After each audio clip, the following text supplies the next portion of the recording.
Hi friends, ಎಲ್ರಿಗೂ ನಮಸ್ಕಾರ. ಜ್ಞಾನಗಂಗೋತ್ರಿ ಸಂಸ್ಥೆಯ ಇನ್ಕ್ವೆಸ್ಟ್ ಪ್ರಚಲಿತ ಘಟನೆಗಳ ಸರಣಿಗೆ ತಮ್ಮೆಲ್ಲರಿಗೂ ಮತ್ತೊಮ್ಮೆ ಸ್ವಾಗತ.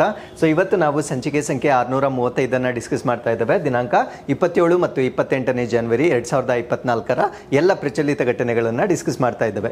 ಸೊ ಇವತ್ತಿನ ಅಪ್ಡೇಟ್ಸನ್ನು ಡಿಸ್ಕಸ್ ಮಾಡೋದಕ್ಕಿಂತ ಮುಂಚೆ ಕಳೆದ ಸಂಚಿಕೆಯ 2 ಪ್ರಶ್ನೆಗಳ ಉತ್ತರಗಳು, ಪ್ರಶ್ನೆ ಸಂಖ್ಯೆ 1ಕ್ಕೆ ಆಪ್ಷನ್ ಬಿ ಮತ್ತು ಪ್ರಶ್ನೆ ಸಂಖ್ಯೆ 2ಕ್ಕೆ ಆಪ್ಷನ್ ಸಿ ಸರಿ ಉತ್ತರವಾಗಿರುತ್ತೆ. ಹಾಗಿದ್ರೆ ಇವತ್ತಿನ ಮೊದಲನೇ ಪ್ರಶ್ನೆಗೆ ಹೋಗೋಣ. ಪದ್ಮ ಪ್ರಶಸ್ತಿಗಳು 2024ರಲ್ಲಿ ಪದ್ಮಶ್ರೀ ಪ್ರಶಸ್ತಿಯನ್ನು ಪಡೆದ ಪರ್ಬತಿ ಬರುವ ಯಾರು? Who is Parbati Barua who was conferred with Padma Shri award in Padma awards 2024. So 2024ರ ಪದ್ಮ ಪ್ರಶಸ್ತಿಗಳನ್ನು ಅನೌನ್ಸ್ ಮಾಡಲಾಗಿರುತ್ತೆ. ಸೊ ಇದರಲ್ಲಿ ಬರ್ತಕ್ಕಂಥ ಒಂದು ಅವಾರ್ಡ್, ಅದನ್ನು ನಾವು ಪದ್ಮಶ್ರೀ ಅಂತ ಹೇಳ್ತೇವೆ. ಸೊ ಈ ಒಂದು ಪ್ರಶಸ್ತಿ ಅಥವಾ ಪುರಸ್ಕಾರವನ್ನು ಪಡೆದುಕೊಂಡಿರ್ತಕ್ಕಂಥ ಪರ್ಬತಿ ಬರುವ ಯಾರು ಅನ್ನೋದು ನಮ್ಮ ಪ್ರಶ್ನೆ ಆಗಿರುತ್ತೆ. ಸೊ ಈ ಪ್ರಶ್ನೆಗೆ ಸರಿಯಾದ ಉತ್ತರ ಮೊದಲ ಮಹಿಳಾ ಆನೆ ಮಾವುತ ಅಥವಾ ಫಸ್ಟ್ ಫೀಮೇಲ್ ಎಲಿಫೆಂಟ್ ಮಾವುತ್ ಅಂತ ಕರಿತೇವೆ. ಸೊ ಆನೆಗಳನ್ನ ಪಳಗಿಸ್ತಕ್ಕಂಥವ್ರು ಯೂಶುವಲಿ ಮೆನ್ ಇರ್ತಾರೆ.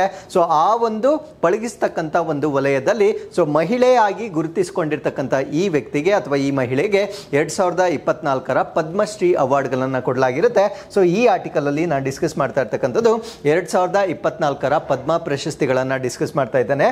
ಸೊ ಪದ್ಮ ಪ್ರಶಸ್ತಿಗಳನ್ನು ನಮ್ಮ ಭಾರತ ದೇಶದಲ್ಲಿ ಪ್ರಪ್ರಥಮ ಬಾರಿಗೆ ಕೊಡಲಿಕ್ಕೆ ಪ್ರಾರಂಭ ಮಾಡಿರ್ತಕ್ಕಂಥ ವರ್ಷ 1954 ಅಥವಾ 1954 ಅಲ್ಲಿ ಸ್ಟಾರ್ಟ್ ಮಾಡಿರ್ತಾರೆ.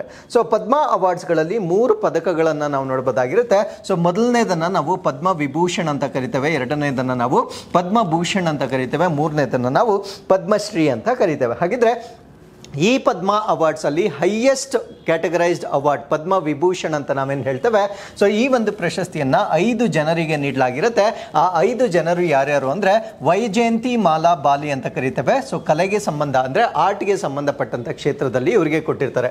ಸೊ ಅದಾದ್ಮೇಲೆ ಕೊನಿಡೇಲಾ ಚಿರಂಜೀವಿ, ಇವ್ರಿಗೂ ಕೂಡ ಆರ್ಟ್ ಅಥವಾ ಕಲೆಗೆ ಸಂಬಂಧಪಟ್ಟಂತೆ ಕ್ಷೇತ್ರದಲ್ಲಿ ಕೊಟ್ಟಿರ್ತಾರೆ. So Venkaiah Naidu public service ಅಥವಾ ಸಾರ್ವಜನಿಕ ವಲಯ ಅಥವಾ ಪಬ್ಲಿಕ್ ಅಫೇರ್ಸ್ ಅಂತ ನಾವೇನು ಹೇಳ್ತೇವೆ. ಸೊ ಈ ಒಂದು ವಲಯದಲ್ಲಿ ಇವರಿಗೆ ಪದ್ಮಶ್ರೀ ಅವಾರ್ಡ್ ಅನ್ನು ನೀಡಲಾಗಿರುತ್ತೆ. ಅದಾದ್ಮೇಲೆ ಬಿಂಡೇಶ್ವರ್ ಪಾಠಕ್ ಅಂತ ಕರೀತೇವೆ, ಇವರೊಬ್ಬರು ಸೋಷಿಯಲ್ ವರ್ಕರ್ ಆಗಿರ್ತಾರೆ. ಸೊ ಬಟ್ ಇವರಿಗೆ ಪೋಸ್ಟ್ ಥಾಮಸ್ಲಿ ಅಥವಾ ಮರಣೋತ್ತರವಾಗಿ ಈ ಒಂದು ಪ್ರಶಸ್ತಿಯನ್ನ ನೀಡಲಾಗಿರುತ್ತೆ. ಸೊ ಇನ್ನೊಂದನ್ನ ಪದ್ಮಾ ಸುಬ್ರಹ್ಮಣ್ಯಂ ಅಂತ ಕರಿತೇವೆ. ಸೊ ಇವರು ಕೂಡ ಕಲಾ ಕ್ಷೇತ್ರದಲ್ಲಿ ಅಥವಾ ಆರ್ಟ್ ಕ್ಷೇತ್ರದಲ್ಲಿ ಇವರಿಗೆ ಪದ್ಮ ವಿಭೂಷಣ್ ಪ್ರಶಸ್ತಿಗಳನ್ನ 5 ಜನರಿಗೆ ನೀಡಲಾಗಿರುತ್ತೆ.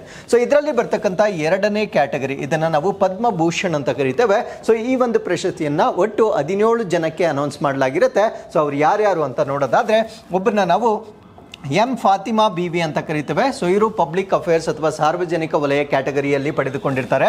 ಸೊ ಅದಾದ್ಮೇಲೆ ಹರ್ಮೋಸ್ ಜಿ ಎನ್ ಕಾಮಾ ಅಂತ ಕರಿತೇವೆ, ಲಿಟರೇಚರ್ ಅಂಡ್ ಎಜುಕೇಶನ್, ಸಾಹಿತ್ಯ ಮತ್ತು ಶಿಕ್ಷಣ ಕ್ಷೇತ್ರದಲ್ಲಿ. ಸೊ ಅದಾದ್ಮೇಲೆ ಮಿಥುನ್ ಚಕ್ರಬರ್ತಿ, ಇವರು ಕಲಾ ಕ್ಷೇತ್ರ ಅಥವಾ ಆರ್ಟ್ ಅಲ್ಲಿ. ಸೊ ಅದಾದ್ಮೇಲೆ Sitaram Jindal, so trade and industry ಅಂತ ಕರಿತೇವೆ, ಅಂದ್ರೆ ವಾಣಿಜ್ಯ ಮತ್ತು ಕೈಗಾರಿಕೆ. ಸೊ ಸೀತಾರಾಮನ್ ಜಿಂದಾಲ್ ನಮ್ಮ ಕರ್ನಾಟಕಕ್ಕೆ ಸಂಬಂಧಪಟ್ಟಿರ್ತಕ್ಕಂಥ ವ್ಯಕ್ತಿ ಆಗಿರ್ತಾರೆ. ಸೊ ಅದಾದ್ಮೇಲೆ ಯಂಗ್ ಲಿಯೋ, ಟ್ರೇಡ್ ಮತ್ತೆ ಇಂಡಸ್ಟ್ರಿ ಸೇಮ್ ಕ್ಯಾಟಗರಿಯಲ್ಲಿ. ಸೊ ಇವರು ತೈವಾನ್ನ ಪ್ರಜೆ ಆಗಿರ್ತಾರೆ. ಇವ್ರಿಗೂ ಕೂಡ ಈ ಒಂದು ಪದ್ಮಭೂಷಣ್ ಅವಾರ್ಡ್ ಅನ್ನ ನೀಡಲಾಗಿರುತ್ತೆ. ಸೊ ಅದಾದ್ಮೇಲೆ ಅಶ್ವಿನಿ ಬಾಲಚಂದ್ ಮೆಹ್ತಾ, ಇವರು ಮೆಡಿಸಿನ್ ಅಥವಾ ವೈದ್ಯಕೀಯ ಕ್ಷೇತ್ರದಲ್ಲಿ ಅವಾರ್ಡ್ ಅನ್ನು ಪಡೆದುಕೊಂಡಿರ್ತಾರೆ. ಸತ್ಯಬ್ರತ ಮುಖರ್ಜಿ, ಇವರು ಪೋಸ್ಟ್ ಥಾಮಸ್ಲಿ ಪಬ್ಲಿಕ್ ಅಫೇರ್ಸ್ ಅಥವಾ ಸಾರ್ವಜನಿಕ ವಲಯದಲ್ಲಿ ಈ ಒಂದು ಅವಾರ್ಡ್ ಅನ್ನು ಪಡೆದುಕೊಂಡಿರ್ತಾರೆ. ಸೊ ರಾಮ್ ನಾಯಕ್, ಇವರು ಕೂಡ public affairs. Tejas Madhusudan Patel medicine ಕ್ಷೇತ್ರದಲ್ಲಿ. ಓಲಂಚೇರಿ ರಾಜಗೋಪಾಲ್ ಪಬ್ಲಿಕ್ ಅಫೇರ್ಸ್ ಕ್ಷೇತ್ರದಲ್ಲಿ. ಸೊ ದತ್ತಾತ್ರೇಯ ಅಂಬಾದಾಸ್ ಮಯೂಲಾ ಅಂತ ಮಯಾಲು ಅಂತ ಕರಿತೇವೆ, ಇವರು ಕಲಾ ಕ್ಷೇತ್ರದಲ್ಲಿ. ತೋಗದನ್ ರಿನ್ಪೋಚೆ ಅಂತ ಕರಿತೇವೆ, ಇವರಿಗೆ ಪೋಸ್ಟ್ ಥಾಮಸ್ಲಿ ಕೊಟ್ಟಿರ್ತಾರೆ. ಸ್ಪಿರಿಚುಯಾಲಿಸಂ ಅಥವಾ ಆಧ್ಯಾತ್ಮಿಕ ಕ್ಷೇತ್ರದಲ್ಲಿ ಇವರ ಸಾಧನೆ ಆಗಿರುತ್ತೆ.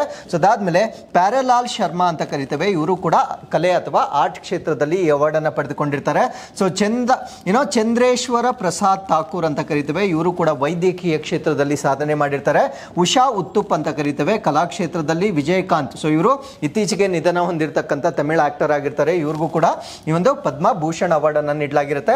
ಸೊ ಅದಾದ್ಮೇಲೆ ಕುಂದನ್ ವ್ಯಾಸ್ ಅಂತ ಕರಿತೇವೆ, ಇವರು ಪತ್ರಿಕೋದ್ಯಮ ಅಥವಾ ಜರ್ನಲಿಸಂ ಕ್ಷೇತ್ರದಲ್ಲಿ ಸೊ ಈ ಒಂದು ಪದ್ಮಭೂಷಣ್ ಅವಾರ್ಡ್ ಅನ್ನು ಪಡೆದುಕೊಂಡಿರ್ತಾರೆ. ಪದ್ಮಶ್ರೀ ಪಡೆದುಕೊಂಡಿರ್ತಕ್ಕಂಥವರ ಸಂಖ್ಯೆ ಬಹಳ ಜಾಸ್ತಿ ಇದೆ. ಸೊ ಅದನ್ನ PDF ಸರ್ವ್ ಮಾಡಿದಾಗ ನೀವು ನೋಡ್ಕೊಳ್ಬಹುದಾಗಿರುತ್ತೆ.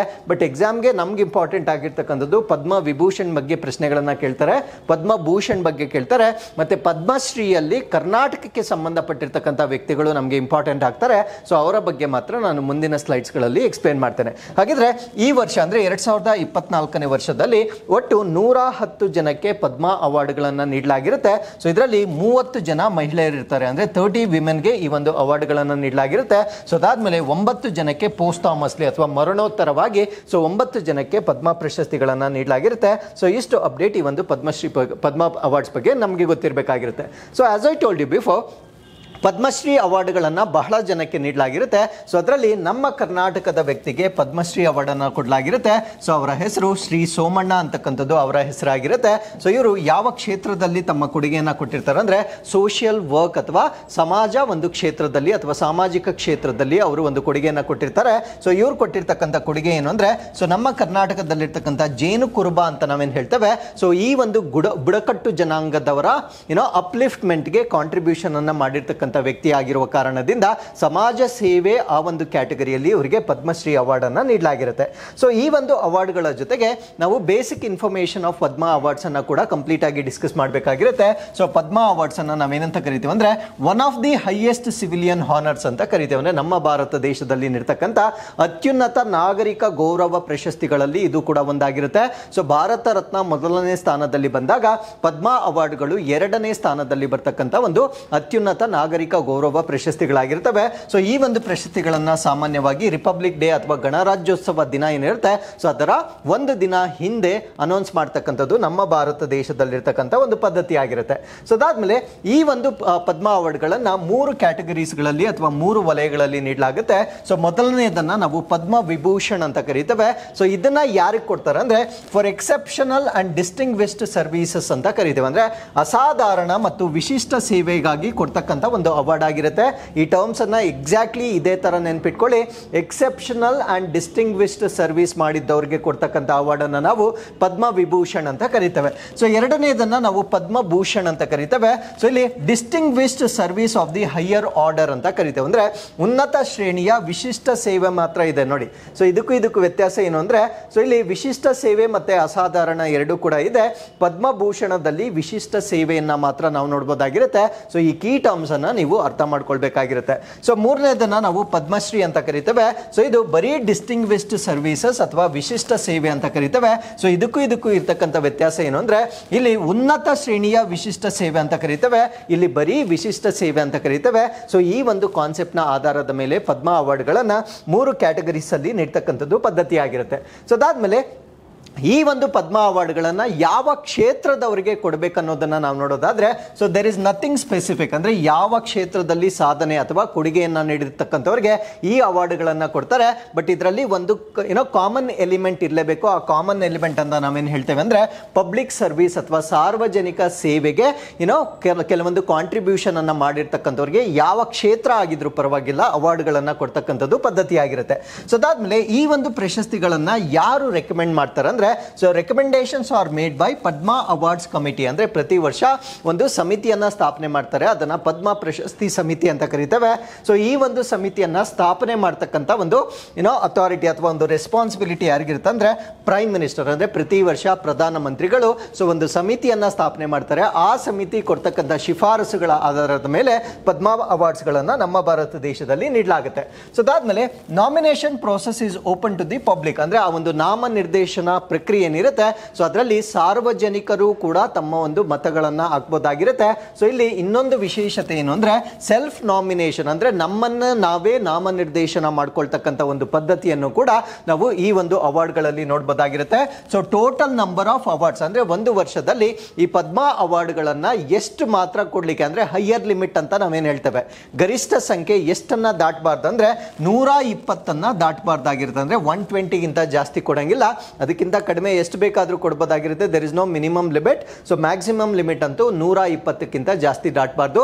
ಸೊ ಭಾರತ ರತ್ನವನ್ನ ನಾನು ಡಿಸ್ಕಸ್ ಮಾಡಿದಾಗ ಸೊ ಮ್ಯಾಕ್ಸಿಮಮ್ ಲಿಮಿಟ್ ಎಷ್ಟಿರುತ್ತೆ ಅಂದ್ರೆ ಒಂದು ವರ್ಷಕ್ಕೆ 3 ಭಾರತ ರತ್ನಗಳನ್ನ ಮಾತ್ರ ಕೊಡಬಹುದಾಗಿರುತ್ತೆ. ಬಟ್ ಪದ್ಮ ಅವಾರ್ಡ್ಗಳನ್ನ 120 ಕೊಡತಕ್ಕಂಥ ಒಂದು ಪ್ರಾವಿಷನ್ ಅನ್ನ ನಾವು ನೋಡಬಹುದಾಗಿರುತ್ತೆ. ಸೊ ಅದಾದ್ಮೇಲೆ ಈ ಒಂದು ಪದ್ಮ ವಿಭೂಷಣ್ ಆಗಿರ್ಬೋದು, ಭೂಷಣ್ ಆಗಿರ್ಬೋದು, ಪದ್ಮಶ್ರೀ ಆಗಿರ್ಬೋದು, ಆ ಒಂದು ಟೈಟಲ್ ಅಥವಾ ಶೀರ್ಷಿಕೆ ಏನಿರುತ್ತೆ, ಸೊ ಅದನ್ನ ಅವರ ಹೆಸರಿನ ಸಫಿಕ್ಸ್ ಅಥವಾ ಪ್ರಿಫಿಕ್ಸ್ ಪ್ರಿಫಿಕ್ಸ್ ಅಂತ ಕರಿತೇವೆ. ಅಂದರೆ ಹೆಸರಿನ ಮುಂದೆ ಆಗಲಿ ಅಥವಾ ಹಿಂದೆ ಆಗಲಿ ಬಳಸ್ತಕ್ಕಂಥ ಒಂದು ಪ್ರಾವಿಷನ್ ಇರೋದಿಲ್ಲ. ಫಾರ್ ಎಕ್ಸಾಂಪಲ್, ಒಂದು ಪ್ರಶಸ್ತಿಯನ್ನು ಪಡೆದುಕೊಂಡಾಗ ನಾವು ಇವಾಗ ಡಾಕ್ಟರೇಟ್, ನಾವು PhD ಡಾಕ್ಟರ್ ಮಾಡಿದಾಗ ಅಥವಾ MBBS ಡಾಕ್ಟರ್ ಮಾಡಿದಾಗ ಡಾಕ್ಟರ್ ಅಂತ ಪ್ರಿಫಿಕ್ಸ್ ಅನ್ನು ನಾವು ಸೇರಿಸ್ಕೊಳ್ತೇವೆ. ಸೊ ಅದೇ ರೀತಿಯಲ್ಲಿ ನಮಗೆ ಪದ್ಮ ಅವಾರ್ಡ್ ಅನ್ನು ಕೊಟ್ಟಾಗ ಪದ್ಮಶ್ರೀ ಸೋ ಅಥವಾ ಅವರ ಹೆಸರನ್ನ ನಾವು ಬರ್ಕೊಳ್ತಕ್ಕಂಥ ಒಂದು ಪ್ರಾವಿಷನ್ ಇರೋದಿಲ್ಲ. ಸೊ ಇದನ್ನ ನಾವು ಮುಖ್ಯವಾಗಿ ನಾವಿಲ್ಲಿ ಗಮನಿಸಬೇಕಾಗಿರುತ್ತೆ. ಸೊ ಅದಾದ್ಮೇಲೆ ಆಲ್ ಪರ್ಸನ್ಸ್ ವಿತೌಟ್ ಡಿಸ್ಟಿಂಕ್ಷನ್, ಅವರು ಯಾವುದೇ ರೇಸ್ ಆಗಿರ್ಬೋದು, ಆಕ್ಯುಪೇಷನ್ ಆಗಿರ್ಬೋದು, ಪೊಸಿಷನ್ ಆಗಿರ್ಬೋದು, ಸೆಕ್ಸ್ ಆಗಿರ್ಬೋದು, ಅಂದರೆ ಯಾವುದೇ ಲಿಂಗಕ್ಕೆ ಸೇರಿರ್ಬೋದು. ಸೊ ಈ ಒಂದು ಅವಾರ್ಡ್ಗಳನ್ನು ಯಾವುದೇ ತಾರತಮ್ಯಗಳಿಂದಲೇ ಇಲ್ಲದೆ ಇರತಕ್ಕಂಥ ಒಂದು ಅವಾರ್ಡ್ ಆಗಿರುತ್ತೆ. ಹವೆವರ್ ಗವರ್ನಮೆಂಟ್ ಸರ್ವೆಂಟ್ಸ್ಗೆ ಈ ಒಂದು ಅವಾರ್ಡನ್ನು ಕೊಡೋದಿಲ್ಲ. ಅಂದರೆ ಸರ್ಕಾರಿ ಕ್ಷೇತ್ರದಲ್ಲಿ ಅಥವಾ ಸರ್ಕಾರದಲ್ಲಿ ಸೇವೆಯನ್ನು ಸಲ್ಲಿಸ್ತಾ ಇರ್ತಕ್ಕಂಥವ್ರಿಗೆ ಈ ಒಂದು ಅವಾರ್ಡನ್ನು ಕೊಡೋದಿಲ್ಲ. ಇಲ್ಲೂ ಕೂಡ ಕೆಲವೊಂದು ಎಕ್ಸೆಪ್ಷನ್ ಇದೆ. ಎಕ್ಸೆಪ್ಷನ್ ಏನು ಅಂದರೆ ಡಾಕ್ಟರ್ ಮತ್ತು ಸೈಂಟಿಸ್ಟ್, ಅಂದರೆ ವೈದ್ಯಕೀಯ ಕ್ಷೇತ್ರದಲ್ಲಿ ಮತ್ತು ವಿಜ್ಞಾನ ಕ್ಷೇತ್ರದಲ್ಲಿ ಸರ್ಕಾರದ ಕೆಪಾಸಿಟಿಯಲ್ಲಿ ಕೆಲಸ ಮಾಡ್ತಕ್ಕಂಥವರಿಗೆ ಮಾತ್ರ ಪದ್ಮ ಅವಾರ್ಡ್ಸ್ಗಳನ್ನು ಕನ್ಸಿಡರ್ ಮಾಡಲಾಗುತ್ತೆ. ಸೊ ಅದನ್ನು ಬಿಟ್ಟು ಬೇರೆ ಯಾವುದೇ ಸರ್ಕಾರಿ ನೌಕರರಿಗೆ ಸೊ ಪದ್ಮ ಅವಾರ್ಡ್ಸ್ ಅನ್ನ ತೆಗೆದುಕೊಳ್ತಕ್ಕಂಥ ಒಂದು ಅರ್ಹತೆಯನ್ನು ಇಲ್ಲಿ ಕೊಡಲಾಗಿರೋದಿಲ್ಲ. ಸೊ ಅದಾದ್ಮೇಲೆ ಈ ಒಂದು ಪದ್ಮ ಅವಾರ್ಡ್ಸ್ ಅನ್ನ ನಮ್ಮ ಭಾರತ ದೇಶದಲ್ಲಿ 2024ರಲ್ಲೂ ಕೂಡ ರಿಲೀಸ್ ಮಾಡಿರ್ತಾರೆ. ಸೊ ಈ ವರ್ಷದ ಅಟ್ರಾಕ್ಷನ್ ಏನು ಅಂದ್ರೆ ಎಲಿಫೆಂಟ್ ಮಾಹುತ್ ಆಗಿರ್ತಕ್ಕಂಥ ಪರ್ಬತಿ ಬರುವಾಗೆ ಕೊಟ್ಟಿರ್ತಾರೆ. ಸೊ ಇವರು ಈ ಒಂದು ಕ್ಷೇತ್ರದಲ್ಲಿ ಇರ್ತಕ್ಕಂಥ ಮಹಿಳಾ ಮ್ಯಾಮೋತ್ ಆಗಿರ್ತಾರೆ ಅಥವಾ ಈ ಒಂದು ಆನೆಗಳನ್ನ ಪಳಗಿಸ್ತಕ್ಕಂಥ ಮಹಿಳೆ ಆಗಿರ್ತಾರೆ. ಸೊ ಇವರಿಗೆ ಪದ್ಮಶ್ರೀ ಅವಾರ್ಡ್ ಅನ್ನ ಕೊಟ್ಟಿರ್ತಕ್ಕಂಥದ್ದು ಈ ವರ್ಷದ ಒಂದು ಅಟ್ರಾಕ್ಷನ್ ಆಗಿರುತ್ತೆ. ಈ ಚಿತ್ರದಲ್ಲಿ ಆ ಮಹಿಳೆಯನ್ನ ನಾವು ನೋಡಬಹುದಾಗಿರುತ್ತೆ. ಸೊ ಇವರು ವಿಮೆನ್ ಮ್ಯಾಮೋತ್ ಆಗಿರ್ತಾರೆ. ಸೊ ಅದಾದ್ಮೇಲೆ ನಮ್ಮ ಭಾರತ ದೇಶದಲ್ಲಿ ಈ ಒಂದು ಅವಾರ್ಡ್ ಅನ್ನ ಅಥವಾ ಪದ್ಮಶ್ರೀ ಅವಾರ್ಡ್ಗಳನ್ನ ಮೊಟ್ಟ ಮೊದಲ ಬಾರಿಗೆ ಯಾರು ರಿಸೀವ್ ಮಾಡಿದ್ರು ಅಂತ ನಿಮಗೆ ಪ್ರಶ್ನೆ ಕೇಳಿದಾಗ ಸತ್ಯೇಂದ್ರನಾಥ್ ಬೋಸ್, ನಂದಲಾಲ್ ಬೋಸ್, ಜಾಕಿರ್ ಹುಸೇನ್, ಬಾಲಾ ಸಾಹಿಬ್ ಗಂಗಾಧರ್ ಕೇರ್, ಅದಾದ್ಮೇಲೆ ಜಿಗ್ಮೆ ದೋರ್ಜಿ ವ್ಯಾಂಗ್ಚುಕ್, ಅದಾದ್ಮೇಲೆ VK ಕೃಷ್ಣನ್ ಮೆನನ್ ಅಂತ ನಾವೇನು ಹೇಳ್ತೇವೆ. ಸೊ ಇವರಿಗೆ ಮೊಟ್ಟ ಮೊದಲನೇ ಬಾರಿಗೆ ಅಂದರೆ 1954ರಲ್ಲಿ ಪದ್ಮ ಪ್ರಶಸ್ತಿಗಳನ್ನು ಮೊಟ್ಟ ಮೊದಲನೇ ಬಾರಿಗೆ ನೀಡಲಾಗಿರುತ್ತೆ. ಸೊ ಮುಂಚೆ ಅಂದರೆ 1954ರಲ್ಲಿ ಪೋಸ್ಟ್ ಥಾಮಸ್ಲಿ ಅಂತಕ್ಕಂಥ ಕಾನ್ಸೆಪ್ಟ್ ಇರಲಿಲ್ಲ. ಅಂದರೆ ಮರಣೋತ್ತರವಾಗಿ ಈ ಪದ್ಮ ಅವಾರ್ಡ್ಗಳನ್ನು ಕೊಡ್ತಕ್ಕಂಥ ಕಾನ್ಸೆಪ್ಟ್ ಇರಲಿಲ್ಲ. ಸೊ ಮರಣೋತ್ತರವಾಗಿ ಪದ್ಮ ಅವಾರ್ಡ್ಗಳನ್ನು ಇಂಟ್ರಡ್ಯೂಸ್ ಮಾಡಿರ್ತಕ್ಕಂಥ ಅಂದರೆ ಪೋಸ್ಟ್ ಥಾಮಸ್ಲಿ ಪದ್ಮ ಅವಾರ್ಡ್ಸ್ ಅನ್ನ ಇಂಟ್ರಡ್ಯೂಸ್ ಮಾಡಿರ್ತಕ್ಕಂಥ ವರ್ಷ ನೆಕ್ಸ್ಟ್ ಇಯರ್ ಅಂದರೆ 1955ರಿಂದ ಪೋಸ್ಟ್ ಥಾಮಸ್ಲಿ ಅವಾರ್ಡ್ಗಳನ್ನು ಇಂಟ್ರಡ್ಯೂಸ್ ಮಾಡಲಾಗಿರುತ್ತೆ. So with this let's get into question number 2. Kirti Chakra ಮತ್ತು ಶೌರ್ಯ ಚಕ್ರಗಳು ಕ್ರಮವಾಗಿ ಯಾವ ಯುದ್ಧ ಕಾಲದ ಸಮಾನ ಪ್ರಶಸ್ತಿಗಳಿಗೆ ಸಂಬಂಧಿಸಿವೆ? So which war time equivalent awards do Kirti Chakra ಮತ್ತು ಶೌರ್ಯ ಚಕ್ರ ಕರೆಸ್ಪಾಂಡ್ ಟು ರೆಸ್ಪೆಕ್ಟಿವ್ಲಿ ಅನ್ನೋದು ನಮ್ಮ ಪ್ರಶ್ನೆ ಆಗಿರುತ್ತೆ. ಸೊ ಈ ಒಂದು ಅವಾರ್ಡ್ಗಳನ್ನು ನಾವು ಗ್ಯಾಲೆಂಟ್ರಿ ಅವಾರ್ಡ್ಸ್ ಅಂತ ಕರಿತೇವೆ. ಸೊ ನಮ್ಮ ಭಾರತ ದೇಶದಲ್ಲಿ ಗ್ಯಾಲೆಂಟ್ರಿ ಅವಾರ್ಡ್ಗಳನ್ನು ಸೊ ಎರಡು ಕಾನ್ಸೆಪ್ಟ್ನ ಆಧಾರದ ಮೇಲೆ ಕೊಡ್ತಾರೆ. ಸೊ ಒಂದನ್ನು ನಾವು ವಾರ್ ಟೈಮ್ ಅಂತ ಕರಿತೇವೆ. ಸೊ ಇನ್ನೊಂದನ್ನು ನಾವು ಪೀಸ್ ಟೈಮ್ ಅಂತ ಕರಿತೇವೆ. ಇವೆರಡಕ್ಕೂ ಇರ್ತಕ್ಕಂಥ ವ್ಯತ್ಯಾಸ ಏನು ಅಂದ್ರೆ ವಾರ್ ಟೈಮ್ ಅಂದ್ರೆ ಬೇರೊಂದು ದೇಶದೊಂದಿಗೆ ನಾವು ಯುದ್ಧವನ್ನ ಮಾಡುವಾಗ ತಮ್ಮ ಶೌರ್ಯವನ್ನ ಎಕ್ಸಿಬಿಟ್ ಮಾಡೋರಿಗೆ ಕೊಡ್ತಕ್ಕಂಥ ಅವಾರ್ಡ್ ಅನ್ನ ನಾವು ವಾರ್ ಟೈಮ್ ಗ್ಯಾಲೆಂಟ್ರಿ ಅವಾರ್ಡ್ ಅಂತ ಕರಿತೇವೆ. So with in the country ಅಂದ್ರೆ ದೇಶದ ಒಳಗಡೆ ಏನಾದ್ರೂ ಫೈಟ್ ಮಾಡುವಾಗ ಅವರು ತಮ್ಮ ಒಂದು ಶೌರ್ಯವನ್ನ ಎಕ್ಸಿಬಿಟ್ ಮಾಡಿದ್ರೆ ಅವ್ರಿಗೆ ಕೊಡ್ತಕ್ಕಂಥ ಅವಾರ್ಡ್ ಅನ್ನ ನಾವು ಪೀಸ್ ಅವಾರ್ಡ್ ಅಥವಾ ಶಾಂತಿ ಪದಕ ಅಂತ ಕರಿತೇವೆ. ಸೊ ಹಾಗಿದ್ರೆ ನಾನು ಕೊಟ್ಟಿರ್ತಕ್ಕಂಥ ಅವಾರ್ಡ್ಗಳಲ್ಲಿ ಇಲ್ಲಿ ಕೀರ್ತಿ ಚಕ್ರ ಮತ್ತೆ ಶೌರ್ಯ ಚಕ್ರ ಅಂತ ನಾವೇನು ಹೇಳ್ತೇವೆ. ಸೊ ಇವೆರಡೂ ಕೂಡ ಪೀಸ್ ಟೈಮಲ್ಲಿ ಕೊಡ್ತಕ್ಕಂಥ ಅವಾರ್ಡ್ಗಳಾಗಿರುತ್ತೆ. ಅಂದ್ರೆ ಶಾಂತಿ ಸಮಯದಲ್ಲಿ ಕೊಡ್ತಕ್ಕಂಥ ಅವಾರ್ಡ್ ಆಗಿರುತ್ತೆ. ಫಾರ್ ಎಕ್ಸಾಂಪಲ್ ಕಸಬ್ ಅನ್ನ ಕ್ಯಾಚ್ ಮಾಡುವಾಗ ಸೊ ಒಬ್ಬ ಪೊಲೀಸ್ ಪೇದೆ ತಮ್ಮ ಪ್ರಾಣವನ್ನ ತೆತ್ತಿರ್ತಾರೆ. ಸೊ ಅದು ದೇಶದ ಒಳಗಡೆ ಆಗಿರ್ತಕ್ಕಂಥ ಕಾನ್ಫ್ಲಿಕ್ಟ್ ಆಗಿರುತ್ತೆ. ಅವರಿಗೆ ಪೀಸ್ ಗ್ಯಾಲೆಂಟ್ರಿ ಅವಾರ್ಡ್ ಅನ್ನ ನೀಡಲಾಗಿರುತ್ತೆ. ಸೊ ಗಡಿ ಪ್ರದೇಶದಲ್ಲಿ ನಾವು ಶತ್ರು ರಾಷ್ಟ್ರಗಳೊಂದಿಗೆ ಯುದ್ಧ ಮಾಡುವಾಗ ತಮ್ಮ ಪ್ರಾಣವನ್ನ ಕೊಟ್ಟಾಗ ಅಥವಾ ಶೌರ್ಯವನ್ನ ಎಕ್ಸಿಬಿಟ್ ಮಾಡಿದಾಗ ಕೊಡ್ತಕ್ಕಂಥ ಅವಾರ್ಡ್ ಅನ್ನು ನಾವು ವಾರ್ ಟೈಮ್ ಗ್ಯಾಲೆಂಟ್ರಿ ಅವಾರ್ಡ್ಸ್ ಅಂತ ಕರಿತೇವೆ. ಸೊ ಪ್ರಶ್ನೆಯಲ್ಲಿರ್ತಕ್ಕಂಥದ್ದು ಕೀರ್ತಿ ಚಕ್ರ ಮತ್ತೆ ಶೌರ್ಯ ಚಕ್ರ ಏನಿರುತ್ತೆ. ಸೊ ಇವೆರಡು ಪೀಸ್ ಟೈಮ್ ಅವಾರ್ಡ್ ಆಗಿರುತ್ತೆ. ಸೊ ಇವೆರಡು ಅವಾರ್ಡ್ಗಳು ವಾರ್ ಟೈಮ್ ಅವಾರ್ಡ್ಗೆ ಯಾವುದಕ್ಕೆ ಸಮನಾಗಿರುತ್ತೆ ಅನ್ನೋದು ನಮ್ಮ ಪ್ರಶ್ನೆ ಆಗಿರುತ್ತೆ. ಸೊ ಈ ಪ್ರಶ್ನೆಗೆ ಸರಿಯಾದ ಉತ್ತರ ಮಹಾವೀರ ಚಕ್ರ ಮತ್ತೆ ವೀರ ಚಕ್ರ ಅಂತ ನಾವೇನು ಹೇಳ್ತೇವೆ. ಸೊ ಇವೆರಡು ಪ್ರಶಸ್ತಿಗಳಿಗೆ ಅದು ಈಕ್ವಲೆಂಟ್ ಆಗಿರ್ತಕ್ಕಂಥ ಅವಾರ್ಡ್ ಆಗಿರುತ್ತೆ. ಸೊ ಈ ಒಂದು ಆರ್ಟಿಕಲ್ ಅನ್ನ ನಾನು ಏನಕ್ಕೆ ಡಿಸ್ಕಸ್ ಮಾಡ್ತಾ ಇದ್ದೀನಿ ಅಂದ್ರೆ ಸೊ ನಮ್ಮ ಭಾರತ ದೇಶದಲ್ಲಿ ಈ ಒಂದು ಗ್ಯಾಲೆಂಟ್ರಿ ಅವಾರ್ಡ್ಗಳನ್ನ ಕೂಡ ಈಗ ಅನೌನ್ಸ್ ಮಾಡಲಾಗಿರುತ್ತೆ. ಸೊ ಈ ಒಂದು ಗ್ಯಾಲೆಂಟ್ರಿ ಅವಾರ್ಡ್ಗಳನ್ನ as I told you before ಎರಡು ಕ್ಯಾಟಗರೀಸ್ ಆಗಿ ಡಿವೈಡ್ ಮಾಡ್ತೇವೆ. ಒಂದನ್ನ ವಾರ್ ಟೈಮ್ ಅಥವಾ ಯುದ್ಧ ಕಾಲದ ಪ್ರಶಸ್ತಿಗಳು ಅಂತ ಕರೀತೇವೆ. ಸೊ ಇನ್ನೊಂದನ್ನ ನಾವು ಪೀಸ್ ಟೈಮ್ ಅಥವಾ ಶಾಂತಿ ಕಾಲದ ಪ್ರಶಸ್ತಿಗಳು ಅಂತ ಕರೀತೇವೆ. ಸೊ ವಾರ್ ಟೈಮ್ ಅವಾರ್ಡ್ ಅನ್ನ ಮತ್ತೆ ನಾವು 3 ಕ್ಯಾಟಗರೀಸ್ ಆಗಿ ಡಿವೈಡ್ ಮಾಡ್ತೇವೆ. ಸೊ ಮೊದಲನೇದನ್ನ ನಾವು ಪರಮವೀರ ಚಕ್ರ ಅಂತ ಕರೀತೇವೆ. ಇದನ್ನ ಇಂಟ್ರೊಡ್ಯೂಸ್ ಮಾಡಿರ್ತಕ್ಕಂಥ ವರ್ಷ 1950 1950 ಇಂಟ್ರೊಡ್ಯೂಸ್ ಮಾಡಿರ್ತಾರೆ. ಸೊ ಎರಡನೇದನ್ನ ನಾವು ಮಹಾವೀರ ಚಕ್ರ ಅಂತ ಕರೀತೇವೆ. ಇದನ್ನು ಕೂಡ 1950 ಇಂಟ್ರೊಡ್ಯೂಸ್ ಮಾಡಿರ್ತಾರೆ. ಸೊ ಮೂರನೇದನ್ನ ನಾವು ವೀರ ಚಕ್ರ ಅಂತ ಕರೀತೇವೆ. ಸೊ ಇದನ್ನು ಕೂಡ 1950 ಇಂಟ್ರೊಡ್ಯೂಸ್ ಮಾಡಿರ್ತಾರೆ. ಸೊ ವಾರ್ ಟೈಮ್ ಅಲ್ಲಿ ಹೇಗೆ 3 ಕ್ಯಾಟಗರೀಸ್ ಇರ್ತವೆ, ಪೀಸ್ ಟೈಮ್ ಅಲ್ಲೂ ಕೂಡ 3 ಕ್ಯಾಟಗರೀಸ್ ಅನ್ನ ನಾವು ನೋಡಬಹುದಾಗಿರುತ್ತೆ. ಸೊ ಈ 3 ಕ್ಯಾಟಗರೀಸ್ ಅಲ್ಲಿ ಪರಮವೀರ ಚಕ್ರ ಏನಿರುತ್ತೆ, ಸೊ ಇದು ಪೀಸ್ ಟೈಮ್ ಅಲ್ಲಿ ಅಶೋಕ ಚಕ್ರ ಅಂತ ಕರೀತೇವೆ. ಅಂದ್ರೆ ಪರಮವೀರ ಚಕ್ರ ಯಾವುದಕ್ಕೆ ಈಕ್ವಿವಲೆಂಟ್ ಆಗಿರುತ್ತೆ ಅಂದ್ರೆ ಅಶೋಕ ಚಕ್ರಗೆ ಈಕ್ವಿವಲೆಂಟ್ ಆಗಿರ್ತಕ್ಕಂಥ ಒಂದು ಪ್ರಶಸ್ತಿ ಆಗಿರುತ್ತೆ. ಸೊ ಅಶೋಕ ಚಕ್ರವನ್ನ ಇಂಟ್ರೊಡ್ಯೂಸ್ ಮಾಡಿರ್ತಕ್ಕಂಥದ್ದು 1952 ಅಥವಾ 1952 ಇಂಟ್ರೊಡ್ಯೂಸ್ ಮಾಡಲಾಗಿರುತ್ತೆ. ಸೊ ಎರಡನೇ ಕ್ಯಾಟಗರಿಯನ್ನ ನಾವು ಮಹಾವೀರ ಚಕ್ರ ಅಂತ ನಾವೇನು ಹೇಳ್ತೇವೆ. ಸೊ ಇದು ಯಾವುದಕ್ಕೆ ಸಮಾನಾಂತರವಾಗಿರುತ್ತೆ ಅಂದ್ರೆ ಕೀರ್ತಿ ಚಕ್ರಗೆ ಸಮನಾಗಿರುತ್ತೆ. ಇದೇ ಪ್ರಶ್ನೆಯನ್ನ ನಾನು ಕೊಟ್ಟಿದ್ದು. ಸೊ ಮೂರನೇ ಕ್ಯಾಟಗರಿ ವೀರ ಚಕ್ರ ಅಂತ ಕರೀತೇವೆ. ಸೊ ಇದು ಶೌರ್ಯ ಚಕ್ರಕ್ಕೆ ಸಮಾನಾಂತರವಾಗಿರುತ್ತೆ.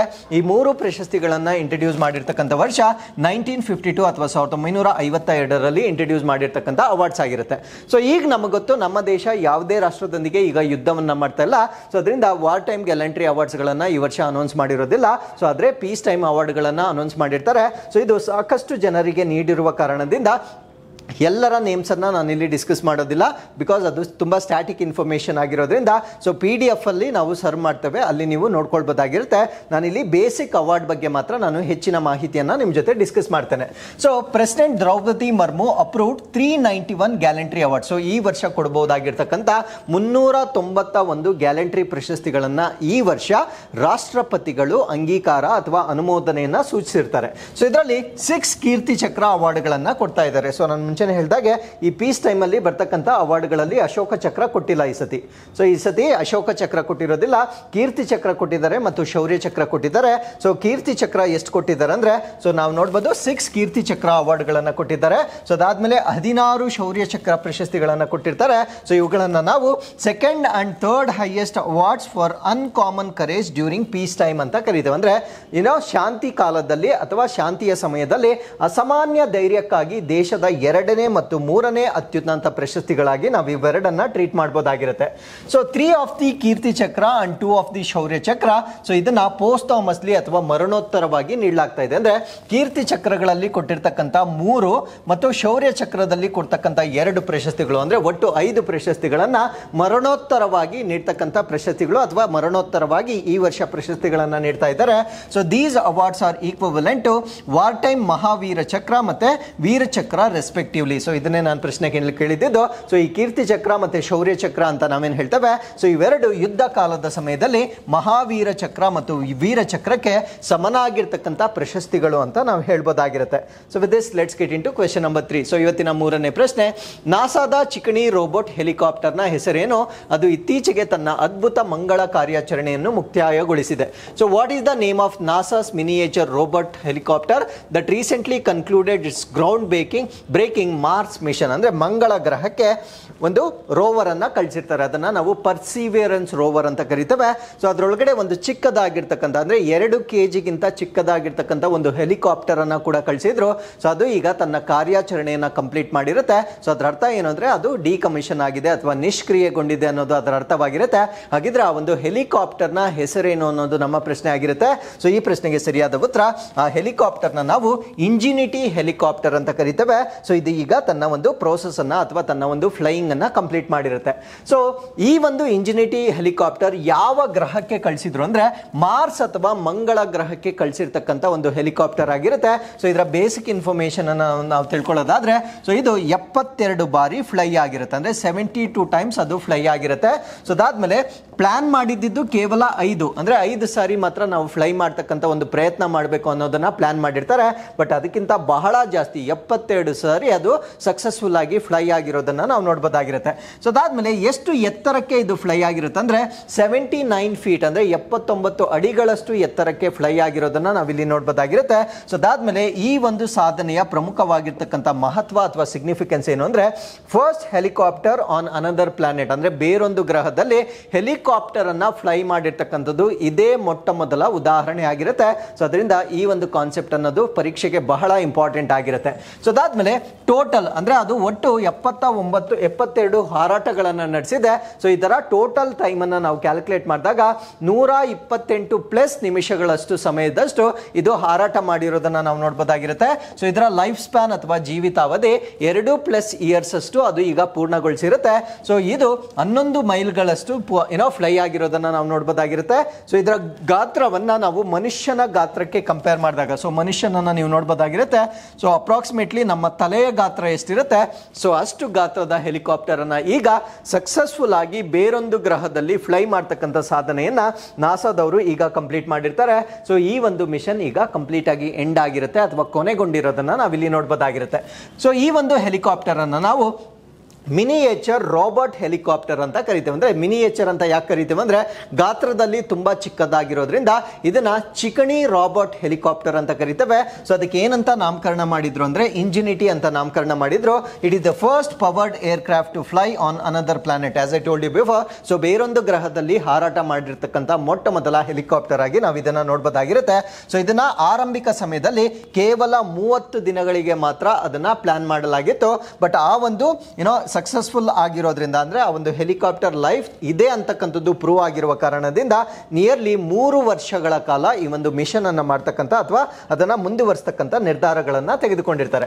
ಸೊ ಇದು ಕೇವಲ 1.8 kg ಇರ್ತಕ್ಕಂಥ ಒಂದು ಹೆಲಿಕಾಪ್ಟರ್ ಆಗಿರುತ್ತೆ. ಸೊ ಇದಕ್ಕೆ ಇಂಧನ ಎಲ್ಲಿಂದ ಬಂದಿದೆ ಅಂದ್ರೆ ಸೋಲಾರ್ ಪವರ್ಡ್ ಅಂದ್ರೆ ನಾವು ಇಲ್ಲಿಂದ ಅದಕ್ಕೆ ಫ್ಯೂಯಲ್ ಅನ್ನ ಫಿಲ್ ಮಾಡಿ ಕಳಿಸಿಲ್ಲ. ಸೊ ಅಲ್ಲೇ ಸೋಲಾರ್ ವಿದ್ಯುತ್ ಅನ್ನ ಅದು ಚಾರ್ಜ್ ಮಾಡ್ಕೊಳ್ತಕ್ಕಂಥ ಒಂದು ಕೆಪಾಸಿಟಿಯನ್ನ ಅದಕ್ಕೆ ಇನ್ಬಿಲ್ಡ್ ಮಾಡಿರ್ತಾರೆ. ಸೊ ಅದರ ಮುಖಾಂತರ ಇದು ಹಾರಾಟ ನಡೆಸಿರ್ತಕ್ಕಂಥ ಒಂದು ಹೆಲಿಕಾಪ್ಟರ್ ಆಗಿರುತ್ತೆ. ಸೊ ಅದಾದ್ಮೇಲೆ ಪರ್ಸಿವೇರೆನ್ಸ್ ಕ್ಯಾರಿಂಗ್ ಇಂಜಿನಿಟಿ. ಸೊ ಇದನ್ನ ಲಾಂಚ್ ಮಾಡಿರ್ತಕ್ಕಂಥ ಒಂದು ದಿನಾಂಕ ಯಾವುದು ಅಂದ್ರೆ ಲ್ಯಾಂಡ್ ಆಗಿರ್ತಕ್ಕಂಥದ್ದು ಅಂದ್ರೆ ಮಂಗಳ ಗ್ರಹದಲ್ಲಿ ಅದು ತಲುಪಿರ್ತಕ್ಕಂಥ ದಿನಾಂಕ ಯಾವುದು ಅಂದ್ರೆ 2021 ಫೆಬ್ರವರಿ ತಿಂಗಳಲ್ಲಿ ಅದು ತಲುಪಿರುತ್ತೆ. ಸೊ ಅದಾದ್ಮೇಲೆ ಈ ಒಂದು ಹೆಲಿಕಾಪ್ಟರ್ ನಲ್ಲಿ ನಾವು 4 legs ಅಂದ್ರೆ 4 ಕಾಲುಗಳನ್ನ ಹೊಂದಿರತಕ್ಕಂಥ ಒಂದು ಹೆಲಿಕಾಪ್ಟರ್ ಅನ್ನ ಅವರು ಸಕ್ಸಸ್ಫುಲ್ ಆಗಿ ಫ್ಲೈ ಮಾಡಿ ಇವಾಗ ನಿಷ್ಕ್ರಿಯ ಕೂಡ ಗೊಳಿಸಿರೋದನ್ನ ನಾವಿಲ್ಲಿ ನೋಡಬಹುದಾಗಿರುತ್ತೆ. So with this let's get into question number 4. Kaziranga ರಾಷ್ಟ್ರೀಯ ಉದ್ಯಾನವನದಲ್ಲಿ ಇತ್ತೀಚೆಗೆ ಕಂಡುಬಂದ ಅಪರೂಪದ ಬಂಗಾಳ ಹುಲಿ ಮಾರ್ಫ್ ನಿರ್ದಿಷ್ಟವಾಗಿ ಗೋಲ್ಡನ್ ಮಾರ್ಫ್ನಲ್ಲಿ ಬಣ್ಣದ ವ್ಯತ್ಯಾಸಕ್ಕೆ ಕಾರಣವೇನು? ಮಾರ್ಫ್ ಅಂದ್ರೆ ಬದಲಾವಣೆ ಅಂತ ಹೇಳ್ತೇವೆ. ಸೊ ಇಲ್ಲಿ ಕಂಡು ಬಂದಿರತಕ್ಕಂಥ ಟೈಗರ್ಸ್ ಯೂಶಲಿ ನಮಗೆ ಗೊತ್ತು ಟೈಗರ್ ಅನ್ನ ನೋಡಿದ ಕೂಡಲೇ ಸೊ ಅದರ ಮೈ ಮೇಲೆ ಕಪ್ಪು ಬಣ್ಣದಾಗಿರ್ತಕ್ಕಂಥ ಪಟ್ಟೆಗಳನ್ನ ಅಥವಾ ಸ್ಟ್ರೈಪ್ಸ್ ಗಳನ್ನ ನೋಡಬಹುದಾಗಿರುತ್ತೆ. ಬಟ್ ಈಗ ಕಾಜಿರಂಗ ರಾಷ್ಟ್ರೀಯ ಉದ್ಯಾನವನದಲ್ಲಿ ಒಂದು ಟೈಗರ್ ಸ್ಪಾಟ್ ಆಗಿರುತ್ತೆ. ಅದು ತುಂಬಾ ಗೋಲ್ಡನ್ ಕಲರ್ ಇದೆ. ಅದರ ಅರ್ಥ ಏನು ಅಂದ್ರೆ ಅದರ ಮೈ ಮೇಲೆ ಇರ್ತಕ್ಕಂಥ ಸ್ಟ್ರೈಪ್ಸ್ ಗಳು ತುಂಬಾ ಲೈಟ್ ಆಗಿರುತ್ತೆ ಅಥವಾ ಬಿಳಿಚಿಕೊಂಡಿದ್ದ ರೀತಿಯಲ್ಲಿ ನಾವು ನೋಡಬಹುದಾಗಿರುತ್ತೆ. ಸೊ ಇದು ಯಾವ ಕಾರಣದಿಂದ ಅನ್ನೋದು ನಮ್ಮ ಪ್ರಶ್ನೆ ಆಗಿರುತ್ತೆ.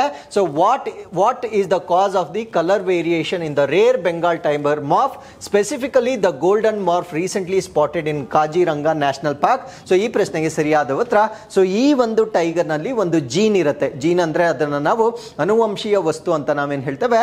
ಆ ಒಂದು ಅನುವಂಶೀಯ ವಸ್ತು ಮಿಸ್ ಆಗಿರುತ್ತೆ ಅಂದ್ರೆ ಆ ಒಂದು ಫರ್ ಅಥವಾ ಅದರ ಪಟ್ಟೆಗಳು ಅಂತ ನಾವೇನ್ ಹೇಳ್ತೇವೆ. ಸೊ ಅದಕ್ಕೆ ಗಾಢವಾದ ಅಥವಾ ಡಾರ್ಕ್ ಬ್ಲಾಕ್ ಕಲರ್ ಅನ್ನ ಕೊಡ್ತಕ್ಕಂಥ ಒಂದು ಜೀನ್ ಮಿಸ್ ಆಗಿರುತ್ತೆ. ಆ ಜೀನ್ ಯಾವುದು ಅಂದ್ರೆ ಸೊ ಅದನ್ನ ನಾವು ಅಗೌಟಿ ಜೀನ್ ಅಂತ ಕರಿತೇವೆ. So due to the absence of agouti gene ಏನಿದೆ ಈ ಗೋಲ್ಡನ್ ಕಲರ್ ಟೈಗರ್ ಅನ್ನ ನಾವಲ್ಲಿ ಸ್ಪಾಟ್ ಮಾಡಬಹುದಾಗಿರುತ್ತೆ. ಸೊ ನೀವು ಈ ಚಿತ್ರದಲ್ಲಿ ನೋಡಿದ್ರೆ ಗೊತ್ತಾಗುತ್ತೆ ಅದು ತುಂಬಾ ಪೇಲ್, ಅದ್ರ ಮೈ ಮೇಲೆ ಇರ್ತಕ್ಕಂಥ ಒಂದು ಬ್ಲಾಕ್ ಸ್ಟ್ರೈಪ್ಸ್ ಏನಿರುತ್ತೆ ಇದು ಆಲ್ಮೋಸ್ಟ್ ಕ್ಯಾಮೋಫ್ಲೇಜ್ ಆಗ್ತಾ ಇದೆ ಅಂದ್ರೆ ಅದರ ದೇಹದ ಇತರ ಬಣ್ಣದ ಜೊತೆಗೆ ಅದು ಹೊಂದಿಕೊಳ್ತಾ ಇರೋದನ್ನ ನಾವಿಲ್ಲಿ ಪ್ರಮುಖವಾಗಿ ನೋಡಬಹುದಾಗಿರುತ್ತೆ. ಸೊ ಈ ರೀತಿಯ ಒಂದು ಪಿಕ್ಚರ್ ಅಥವಾ ಈ ರೀತಿಯ ಒಂದು ಟೈಗರ್ ಅನ್ನ ನಾವು ಕಾಜಿರಂಗ ನ್ಯಾಷನಲ್ ಪಾರ್ಕ್ ನಲ್ಲಿ ಇತ್ತೀಚೆಗೆ ಸ್ಪಾಟ್ ಮಾಡಿರೋದನ್ನ ನಾವು ನೋಡಬಹುದಾಗಿರುತ್ತೆ. ಸೊ ಇದು ಏನಕ್ಕಾಗಿದೆ ಅಂದ್ರೆ ಜೆನೆಟಿಕ್ ಮ್ಯೂಟೇಷನ್ ಅಂತ ಕರಿತೇವೆ. ಮ್ಯೂಟೇಷನ್ ಅಂದ್ರೆ ಉತ್ಪರಿವರ್ತನೆ ಅಂತ ಹೇಳ್ತೇವೆ. ಸೊ ನಮ್ಮ ದೇಹದಲ್ಲಿರ್ತಕ್ಕಂಥ DNA ಅಂದ್ರೆ ಅನುವಂಶೀಯ ವಸ್ತು DNA ಏನಿರುತ್ತೆ ಸೊ ಅದರೊಳಗಡೆ ಚಿಕ್ಕ ಚಿಕ್ಕ ಜೀನ್ಸ್ ಇರುತ್ತೆ. ಸೊ ಈ ಚಿಕ್ಕ ಚಿಕ್ಕ ಜೀನ್ಸ್ ಏನ್ ಮಾಡುತ್ತೆ ಅಂದ್ರೆ ನಮಗೆ ನಮ್ಮ ದೇಹದಲ್ಲಿರ್ತಕ್ಕಂಥ ಒಂದೊಂದು ವಿಶೇಷ ಗುಣಕ್ಕೂ ಅದು ಕೋಡ್ ಮಾಡ್ತಾ ಇರುತ್ತೆ. ಸೊ ಈ ಒಂದು ಜೀನ್ಸ್ ಅಲ್ಲಿ ಆಗಿರ್ತಕ್ಕಂಥ ಬದಲಾವಣೆಯನ್ನ ನಾವೇನಂತ ಕರಿತೇವೆ ಅಂದ್ರೆ ಮ್ಯೂಟೇಷನ್ ಅಂತ ಕರಿತೇವೆ. ಸೊ ಈ ಒಂದು ಮ್ಯೂಟೇಷನ್ ಆಗಿ ಆಗಿರುವ ಕಾರಣದಿಂದ ಅದರಲ್ಲಿ ಜೀನ್ ಮಿಸ್ ಆಗಿರುತ್ತೆ. ಆ ಜೀನ್ ಅನ್ನು ನಾವೇನಂತ ಕರಿತೀವಿ ಅಂದ್ರೆ ಅಗೋಟಿ ಜೀನ್ ಅಂತ ಕರಿತೇವೆ ಅಥವಾ ಟ್ಯಾಬಿ ಜೀನ್ ಅಂತ ಕರಿತೇವೆ. ಸೊ ಇವೆರಡು ಸಿನೋನಿಮ್ಸ್ ಆಗಿರುತ್ತೆ. ಅಗೋಟಿ ಅಂದ್ರೂ ಒಂದನೇ, ಟ್ಯಾಬಿ ಅಂದ್ರೂ ಒಂದನೇ. ಸೊ ಇವೆರಡು ಜೀನ್ಗಳು ಅಥವಾ ಈ ಜೀನ್ ಮಿಸ್ ಆಗಿರುವ ಕಾರಣದಿಂದ ಸೊ ಅದರ ಬಣ್ಣದಲ್ಲಿ ವೇರಿಯೇಷನ್ ಅಥವಾ ಮಾರ್ಪಾಡಾಗಿರೋದನ್ನ ನಾವಿಲ್ಲಿ ನೋಡ್ಬೋದಾಗಿರುತ್ತೆ.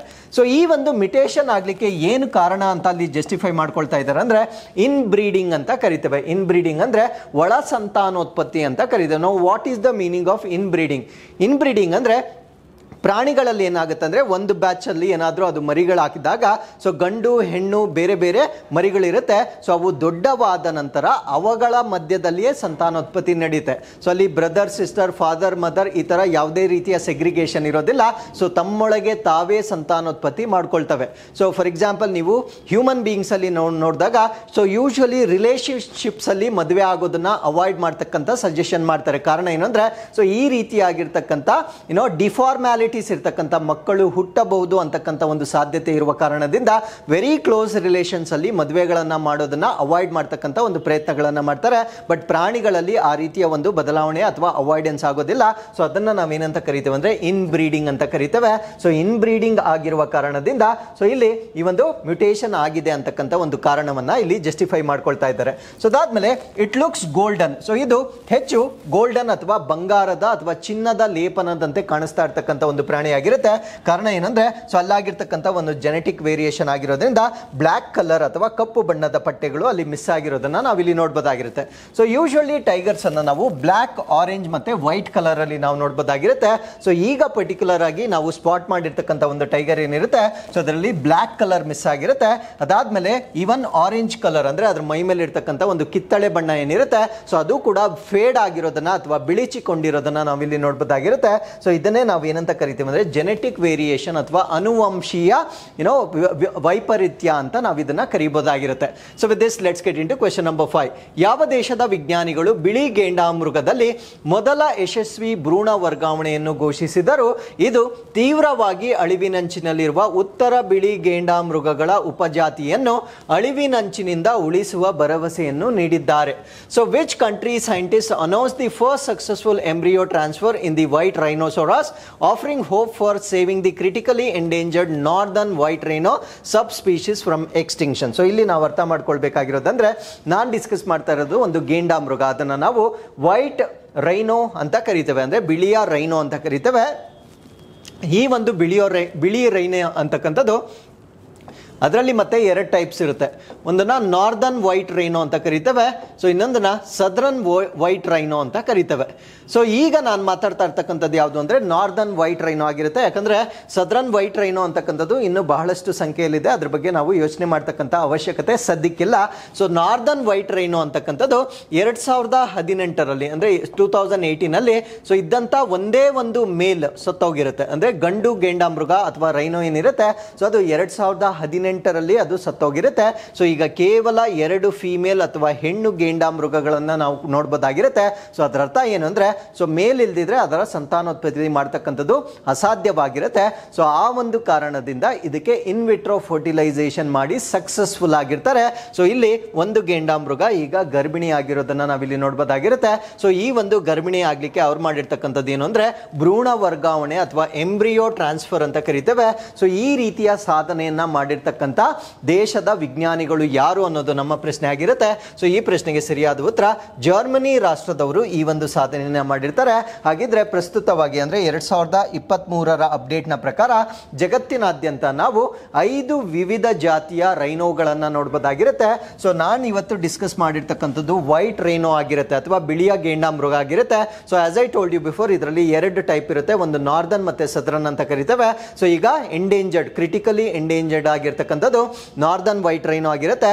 ಸದರ್ನ್ ವೈಟ್ ರೈನೋನ ನಾವೇನಂತ ಕರಿತೀವಿ ಅಂದ್ರೆ ಸೊ IUCN ಪ್ರಕಾರ ನಿಯರ್ ಥ್ರೆಟನ್ಡ್ ಅಂತ ಕರಿತೇವೆ. ಅಂದ್ರೆ ಅದು ಭವಿಷ್ಯದಲ್ಲಿ ಅವಿನಾಶಕ್ಕೆ ಹೋಗಬಹುದಾಗಿರ್ತಕ್ಕಂಥ ಸಾಧ್ಯತೆ ಅಂತ ಕರಿತೇವೆ. ಸೊ ಎರಡನೇದನ್ನ ಗ್ರೇಟರ್ ಒನ್ ಹಾರ್ನ್ ರೈನೋ ಅಂತ ಕರಿತೇವೆ. ಅಂದ್ರೆ ನಮ್ಮ ಅಸ್ಸಾಂನ ಕಾಜಿರಂಗ ನ್ಯಾಷನಲ್ ಪಾರ್ಕ್ ನಲ್ಲಿ ನಾವು ಗ್ರೇಟರ್ ಅಂದ್ರೆ ಒಂಟಿ ಕೊಂಬಿನ ಗೇಂಡಾಮೃಗ ಅಂತ ನಾವೇನ್ ಹೇಳ್ತೇವೆ. ಸೊ ಇವುಗಳ ಸಂಖ್ಯೆಯನ್ನ ನಾವು ಜಾಸ್ತಿ ನೋಡಬಹುದಾಗಿರುತ್ತೆ. ಸೊ ಇದು IUCN ಪ್ರಕಾರ ವಲ್ನರಬಲ್ ಅಥವಾ ದುರ್ಬಲವಾಗಿರ್ತಕ್ಕಂಥ ಒಂದು ಪ್ರಾಣಿಯಾಗಿರುತ್ತೆ. ಸೊ ಮೂರನೇದನ್ನ ಇದನ್ನ ನಾವು ಬ್ಲ್ಯಾಕ್ ರೈನೋ ಅಥವಾ ಕಪ್ಪು ಗೇಂಡಾಮೃಗ ಅಂತ ಕರಿತೇವೆ. ಸೊ ಇದು IUCN ಪ್ರಕಾರ ಕ್ರಿಟಿಕಲಿ ಎಂಡೇಂಜರ್ಡ್ ಅಥವಾ ತೀವ್ರವಾಗಿ ಅಳಿವಿನಂಚಿನಲ್ಲಿರ್ತಕ್ಕಂಥ ಪ್ರಾಣಿಯಾಗಿರುತ್ತೆ. ನಾಲ್ಕನೇದನ್ನ ನಾವು ಜವಾನ್ ರೇನೋ ಅಂತ ಕರಿತೇವೆ. ಸೊ ಇದು ಕೂಡ ಕ್ರಿಟಿಕಲಿ ಎಂಡೇಂಜರ್ಡ್ ಅಥವಾ ತೀವ್ರವಾಗಿ ಅಳಿವಿನಂಚಿನಲ್ಲಿರುತ್ತೆ. ಸೊ ಐದನೇದನ್ನ ನಾವು ಸುಮಾತ್ರ ಅಂತ ಕರಿತೇವೆ. ಇದು ಕೂಡ ತೀವ್ರವಾಗಿ ಅಳಿವಿನಂಚಿನಲ್ಲಿರ್ತಕ್ಕಂಥ ಪ್ರಾಣಿಯಾಗಿರುತ್ತೆ. ಸೊ ಇವತ್ತು ನಾನು ಡಿಸ್ಕಸ್ ಮಾಡ್ತಾ ಇರ್ತಕ್ಕಂಥದ್ದು ಈ ವೈಟ್ ರೈನೋ ಏನಿರುತ್ತೆ ಅದರಲ್ಲೂ ಪರ್ಟಿಕ್ಯುಲರ್ ಆಗಿ ಸೊ ಈ ನಾರ್ದರ್ನ್ ವೈಟ್ ರೈನೋ ಅಂತ ನಾವೇನು ಹೇಳ್ತೇವೆ. ಸೊ ಈ ಒಂದು ವೈಟ್ ರೈನೋವನ್ನ ಸೇವ್ ಮಾಡ್ತಕ್ಕಂಥ ಒಂದು ಎಕ್ಸ್ಪೆರಿಮೆಂಟ್ ಈಗ ಸಕ್ಸಸ್ಫುಲ್ ಆಗಿರುತ್ತೆ. ಸೇವ್ ಅಂತ ನಾನು ಯಾಕೆ ಹೇಳ್ತಾ ಇದ್ದೀನಿ ಅಂದ್ರೆ ಸೊ ಇದು ಆಲ್ರೆಡಿ IUCN ಪ್ರಕಾರ ಕ್ರಿಟಿಕಲಿ ಎಂಡೇಂಜರ್ಡ್ ಆಗಿರುತ್ತೆ, ಅಂದ್ರೆ ತೀವ್ರವಾಗಿ ಅಳಿವಿನಂಚಿನಲ್ಲಿರ್ತಕ್ಕಂಥ ಒಂದು ಪ್ರಾಣಿಯಾಗಿರುತ್ತೆ. ಸೊ ಈ ಒಂದು ಪ್ರಾಣಿಯನ್ನ ರಿವೈವ್ ಮಾಡಲಿಕ್ಕೆ ಸೊ ಈಗ ಒಂದು ಎಂಬ್ರಿಯೋ ಟ್ರಾನ್ಸ್ಪ್ಲಾಂಟೇಶನ್ ಅಂತಕ್ಕಂಥದ್ದು ಸಕ್ಸಸ್ಫುಲ್ ಆಗಿರುತ್ತೆ. ಸೊ ಇದು 2 ಡಿಸ್ಟಿಂಕ್ಟ್ ಸಬ್ ಸ್ಪೀಶೀಸ್ ಅನ್ನ ಹೊಂದಿರುತ್ತೆ. ಒಂದು ನಾರ್ದರ್ನ್ ಮತ್ತೆ ಒಂದು ಸದರ್ನ್ ಅಂತ ಕರಿತೇವೆ. ಅಂದ್ರೆ ಬಿಳಿ ಗೇಂಡಾಮೃಗಗಳಲ್ಲಿ ಒಂದು ದಕ್ಷಿಣ ಮತ್ತು ಒಂದು ಉತ್ತರದ ಒಂದು ಗೇಂಡಾಮೃಗ ಅಂತ ಹೇಳ್ಬೋದಾಗಿರುತ್ತೆ. ಸೊ ಈ ಒಂದು ನಾರ್ದರ್ನ್ ರೈನೋ ಏನಿರುತ್ತೆ ಸೊ ಅದರ ಕೊನೆಯ ಗಂಡು ಗೇಂಡಾಮೃಗ 2018ರಲ್ಲಿ 2018 ಸೊ ಅದು ಸತ್ತೋಗಿರುತ್ತೆ. ಸೊ ಪ್ರಸ್ತುತವಾಗಿ ಕೇವಲ 2 ಫೀಮೇಲ್ ಮೆಂಬರ್ಸ್ ಅನ್ನ ನಾವು ನೋಡಬಹುದಾಗಿರುತ್ತೆ. ಸೊ ಈ ಒಂದು ಸದರ್ನ್ ವೈಟ್ ರೈನೋ ಅಂತಕ್ಕಂಥದ್ದು ತುಂಬಾ ಜಾಸ್ತಿ ಇರುತ್ತೆ. ನಾರ್ದರ್ನ್ ಅಂತಕ್ಕಂಥದ್ದು ಸದ್ಯಕ್ಕೆ 2 ಇದಾವೆ, ಅದು ಕೂಡ 2 ಫೀಮೇಲ್ಸ್ ಇರುತ್ತೆ. ಸೊ ಒಂದಕ್ಕೆ ಈಗ ಎಂಬ್ರಿಯೋ ಟ್ರಾನ್ಸ್ಪ್ಲಾಂಟೇಶನ್ ಮಾಡಿರ್ತಾರೆ. ಸೊ ಅದು ಸಕ್ಸಸ್ಫುಲ್ ಆಗಿ ಜನ್ಮವನ್ನ ನೀಡಿದರೆ ಸೊ ಅದನ್ನ ಉಳಿಸ್ಕೊಳ್ತಕ್ಕಂಥ ಭರವಸೆಯನ್ನ ನಾವಿಲ್ಲಿ ನೋಡಬಹುದಾಗಿರುತ್ತೆ. So with this let's get into question number 6.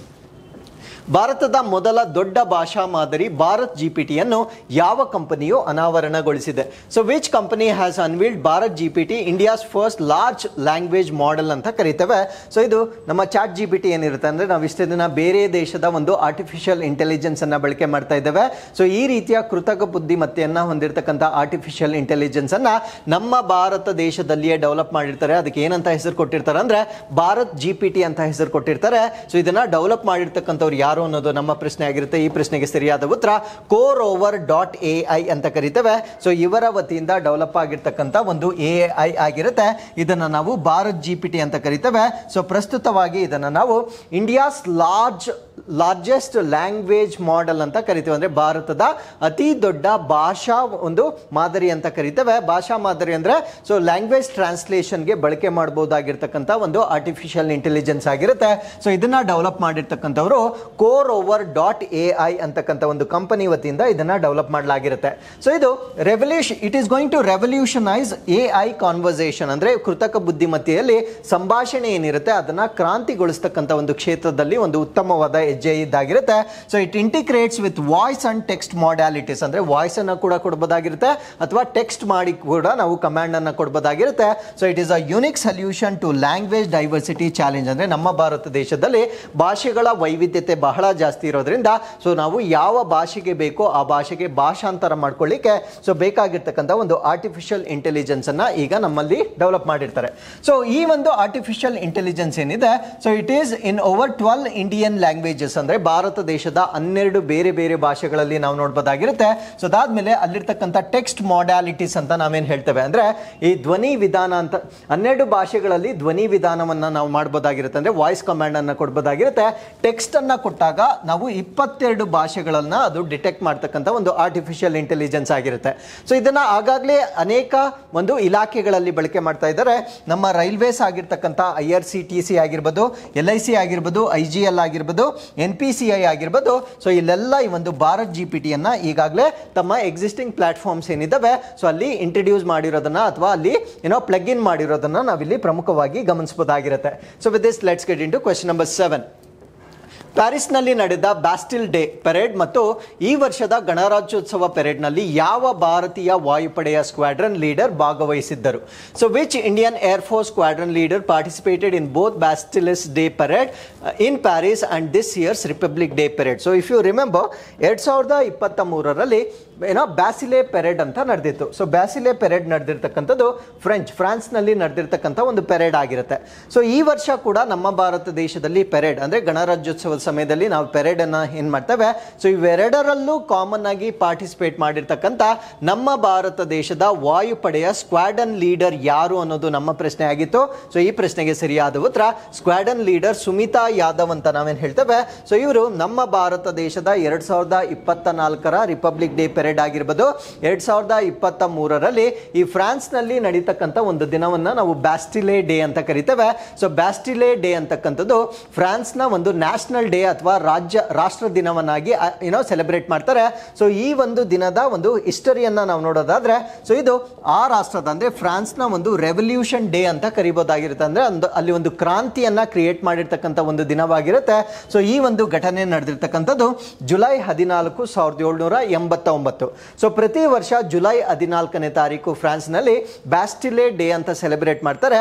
ಕಳೆದ ವರ್ಷ ನಮ್ಮ ಭಾರತ ದೇಶದ ಪ್ರಧಾನ ಮಂತ್ರಿಗಳನ್ನ ಚೀಫ್ ಗೆಸ್ಟ್ ಆಗಿ ಇಲ್ಲಿ ಇನ್ವೈಟ್ ಮಾಡಿದ್ರು. ಸೊ ಅದೇ ಸಮಯದಲ್ಲಿ ನಮ್ಮ ಭಾರತ ದೇಶದ ವಾಯುಪಡೆಯ ಸ್ಕ್ವಾಡನ್ ಕೂಡ ಅಲ್ಲಿ ಪೆರೇಡ್ ಅನ್ನ ಮಾಡಿದ್ರು. ಸೊ ಆ ಪೆರೇಡ್ ನಲ್ಲಿ ಪಾರ್ಟಿಸಿಪೇಟ್ ಮಾಡಿರ್ತಕ್ಕಂಥ ಮಹಿಳೆ ಮತ್ತು ನಿನ್ನೆ ಅಥವಾ ರಿಪಬ್ಲಿಕ್ ಡೇ ದಿವಸ ನಡೆದಿರ್ತಕ್ಕಂಥ ಈ ಒಂದು ನಮ್ಮ ಭಾರತ ದೇಶದ ಪೆರೇಡ್ ಏನಿರುತ್ತೆ, ಸೊ ಎರಡರಲ್ಲೂ ಪಾರ್ಟಿಸಿಪೇಟ್ ಮಾಡಿರ್ತಕ್ಕಂಥ ಮಹಿಳೆ ಯಾರು ಅಂದ್ರೆ ನಿಮ್ಗೆ ಇವರು ಗೊತ್ತಿರಬೇಕಾಗಿರುತ್ತೆ. So with this let's get into question number 8.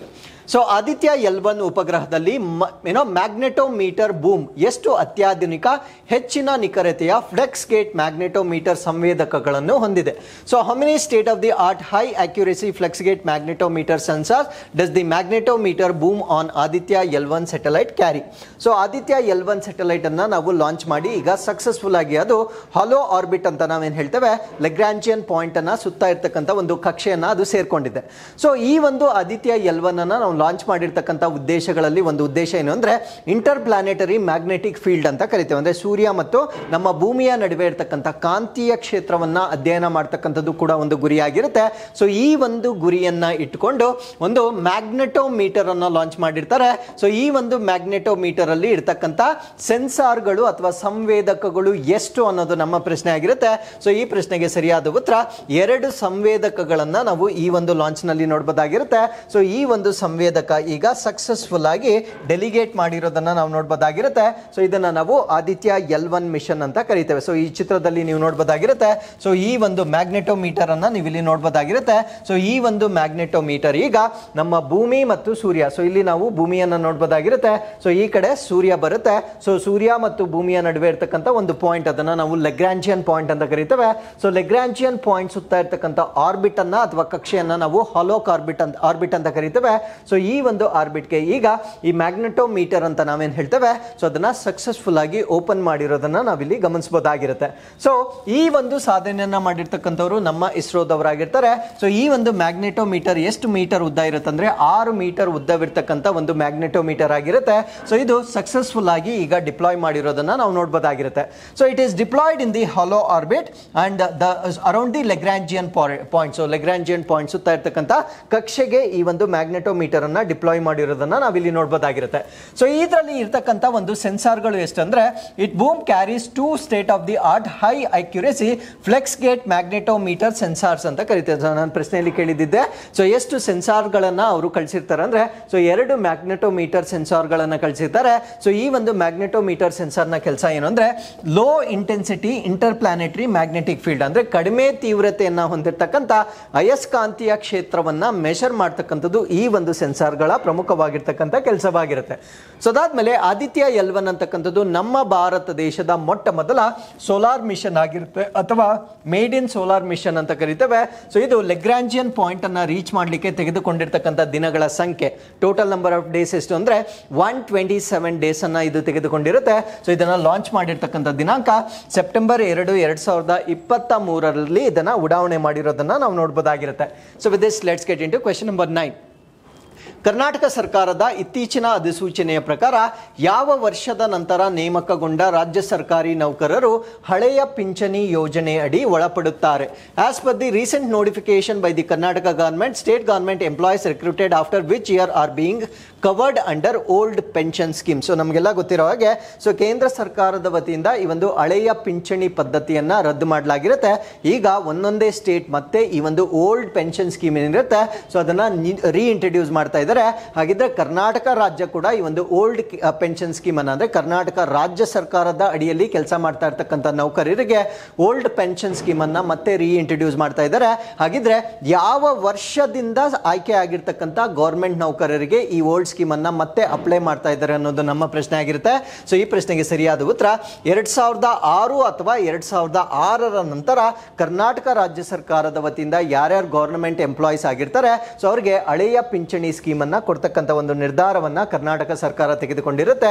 So ಈ ಡೇಟ್ ಅನ್ನ ನೆನ್ಪಿಟ್ಕೊಳ್ಳಿ. ಸೊ 2006 ಆನ್ವರ್ಡ್ಸ್ ಯಾರ್ಯಾರು ಇರ್ತಾರೆ ಅವರಿಗೆ ಪಿಂಚಣಿಯನ್ನ ಕೊಡಲಾಗಿರುತ್ತೆ. ಸೊ ಅವರಿಗೆ ಮಂತ್ಲಿ ಪೆನ್ಷನ್ ಅನ್ನ ಕೊಡಲಾಗುತ್ತೆ ಆಫ್ಟರ್ ದೇರ್ ರಿಟೈರ್ಮೆಂಟ್. ಅವರು ಒಂದ್ಸತಿ ನಿವೃತ್ತಿಯನ್ನ ಪಡೆದ ನಂತರ ಸೊ ಪ್ರತಿ ತಿಂಗಳು ಅವರಿಗೆ ಭತ್ಯೆಯನ್ನ ನೀಡಲಾಗುತ್ತೆ.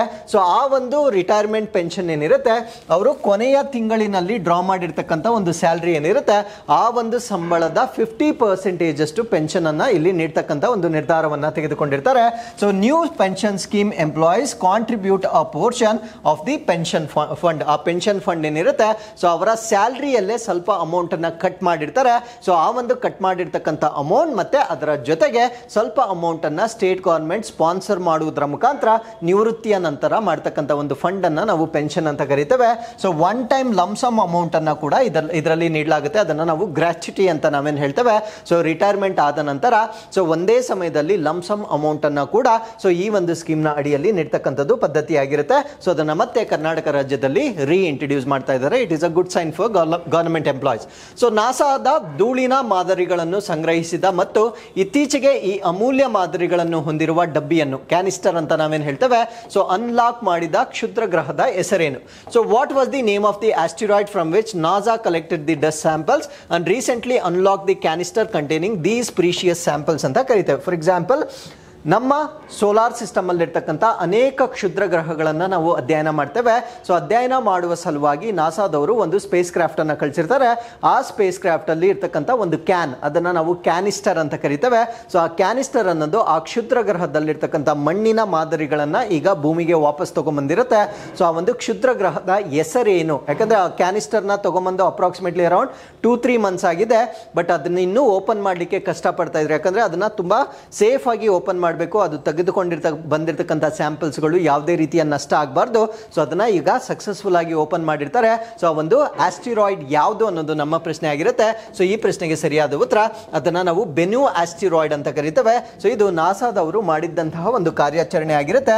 ಸೊ ಈ ಒಂದು ಬೆನ್ಯೂ ಆಸ್ಟಿರಾಯ್ಡ್ ಬಗ್ಗೆ ನಾವು ತಿಳ್ಕೊಳ್ಳೋದಾದ್ರೆ ಅಥವಾ ಈ ಒಂದು ಮಿಷನ್ ಅನ್ನ ನಾವೇನಂತ ಕರಿತೀವಿ ಅಂದ್ರೆ ಓಸಿರಿಸ್ ರೆಕ್ಸ್ ಅಂತ ಕರಿತೇವೆ. ಅಂದ್ರೆ ಬೆನ್ಯೂ ಆಸ್ಟಿರಾಯ್ಡ್ಗೆ ಸೊ ಅವರು ಕಳಿಸಿರ್ತಕ್ಕಂಥ ಒಂದು ಕಾರ್ಯಾಚರಣೆಯನ್ನ ಏನಂತ ಕರಿತೀವಿ ಅಂದ್ರೆ ಓಸಿರಿಸ್ ರೆಕ್ಸ್ ಅಂತ ಕರಿತೇವೆ.